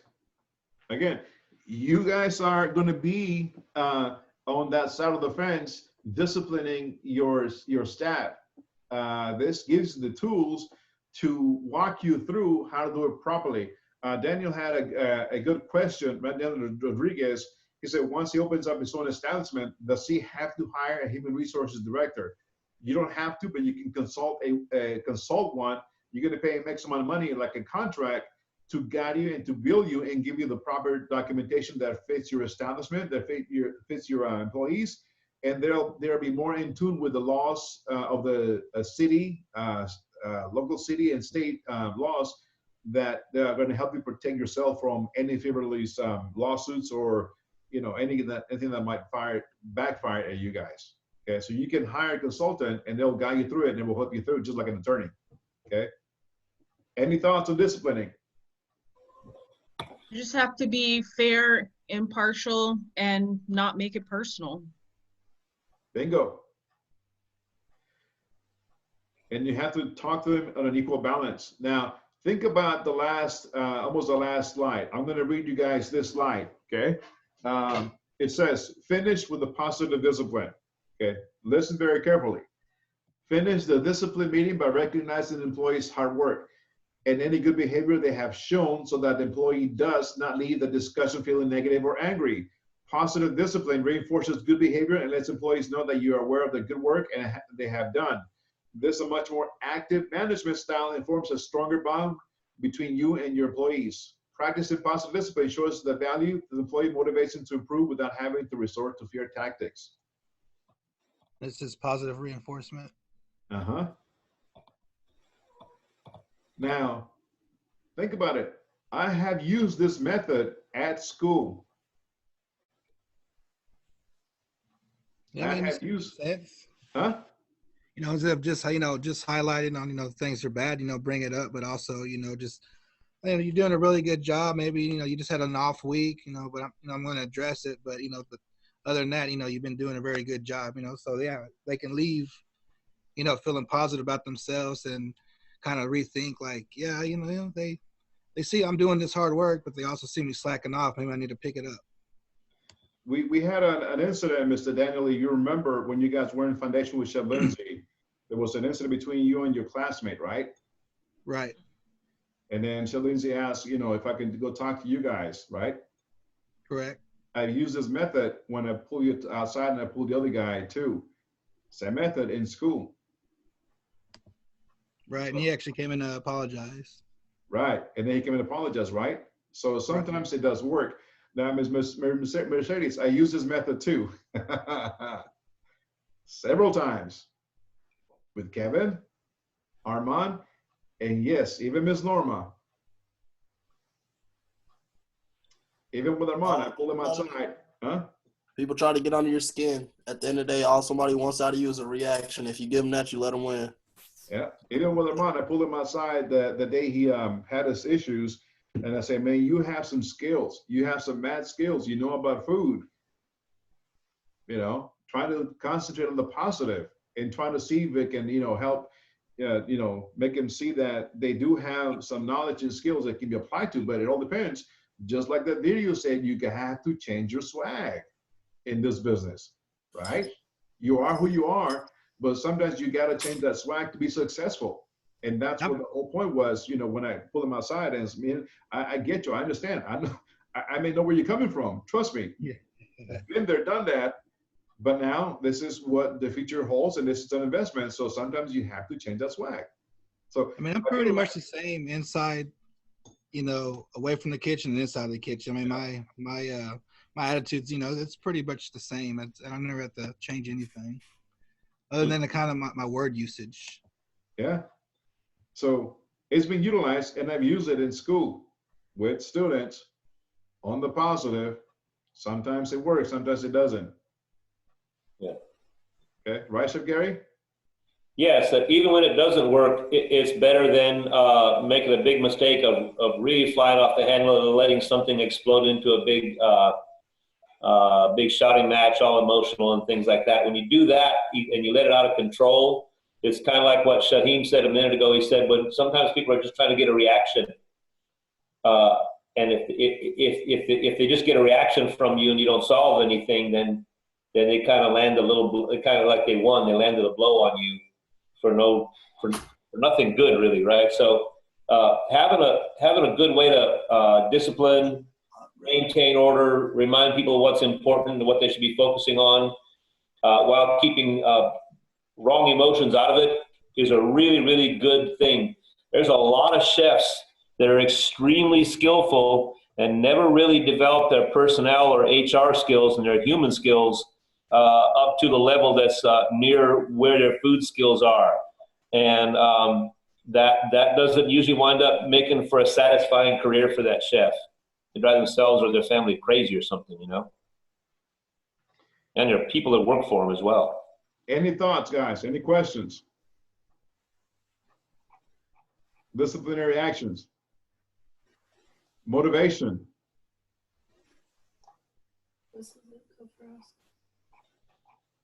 So if you want to be a great chef, it's not enough to be a great cook that runs a fancy kitchen. If you want to be a great chef, you got to have those HR skills too, and be smart enough to utilize the help of folks around you that have experience in managing HR issues and so forth. Heard that. Yeah. So a lot of good knowledge, guys. A lot of good bullet points, and again, you know, trying to share as much as we can from our personal experiences up to the last couple of years, and even so, it still applies. It still happens, and it still applies, and you can still use it. Even you, as you go back to the kitchens within your classmates, think about what we just talked about for this first couple of weeks, and how that may apply to that too. Don't go with the concept of I'm just going to cook this recipe, eat it, and go home. Think about the owner, think about the manager, think about the coach, and think about your surroundings. Be alert, have your peripheral vision. Think about all those things, okay? Any questions? Yes, Chef. Yes. Can you please send me those other emails that I didn't receive with those 5 documents, please, so I can go over them? Okay, the H1N1 swine flu and all those? Okay. Yes. I sure will. I'm going to send it to you as soon as we close. Any All right, thoughts, thank guys? you. You're welcome. All right. I want you guys to, I'm going to have another homework for you guys over the weekend. Yes, over the weekend. Because this is the end of week 2. Next week is week 3. We're going to be talking about the concept of the restaurant. We're going to be talking about all this good stuff. So I'm going to slide this video here. Hopefully you guys will be able to see it, watch it, and let me know your thoughts of this individual. How, from the point of how he motivated his employees. He didn't talk much about discipline. He talks about motivation, the research, and the numbers. The numbers, okay? Think about the numbers as an owner, okay? Here we go, okay? It is called, no, not that one. I'm sorry, guys. It ain't that video, okay? Where did you go? Hold on, give me a second. I know it's Friday. Oh, you bastard. It's called the End Pizza. Godly. In the meantime, any questions? Mr. Shaheem and Austin. Austin, if you're still with us, I know you can't communicate with your phone and so forth, so on. I want you to hang back because I'm going to talk to you guys about the final project. So you guys weren't here with us in the first week and what's coming up ahead, okay? And what I'm looking from you guys, especially from you guys, okay? Yes, sir. So Austin, I know you can't hear me, but if you go in the chat, if you're still with us, let us know because I'm going to be going over the specifics on the final project, okay? Let me find this video. I need the video again, Chef. What video? For homework. Yeah, no, I'm trying to pull it up here in a minute. Yeah, I lost it. I wasn't sure if my screen was frozen or not. Yeah, it's the one I pulled, but that wasn't it. Okay, I'm trying to pull it up here in a minute. Here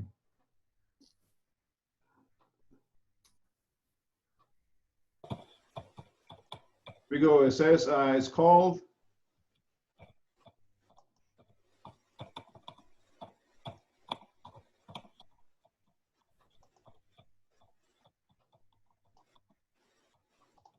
Here we go, guys. It's called An Inside Look at End Pizza from Restaurant Spaces. If you're from the East Coast, you know what I'm talking about, or have lived in the East Coast, or have, you know, spent quite a bit of time. An inside look at End Pizza.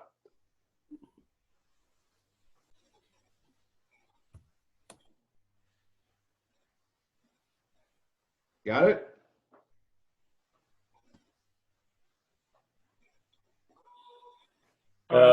What's the site that's got that, Chef? Oh, it's on YouTube? Okay. Yes, YouTube. Okay. All right, guys. Those of you guys who in the background, let you guys be visible so we can know you're still with us. Thank you very much. So we can go ahead and start, you know, so we can grade you guys. Pop in. Say holla. Got it. Yep. Got it, guys.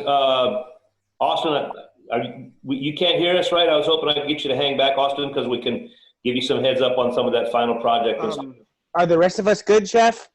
The rest of you guys are good. Just I need to know where you guys, have you guys with us? Raceling. I'm no camera. All right, everybody have a good night, okay? All right. And a great weekend. All right. Thank you very much. Good night, chefs. Have a good weekend. Good night.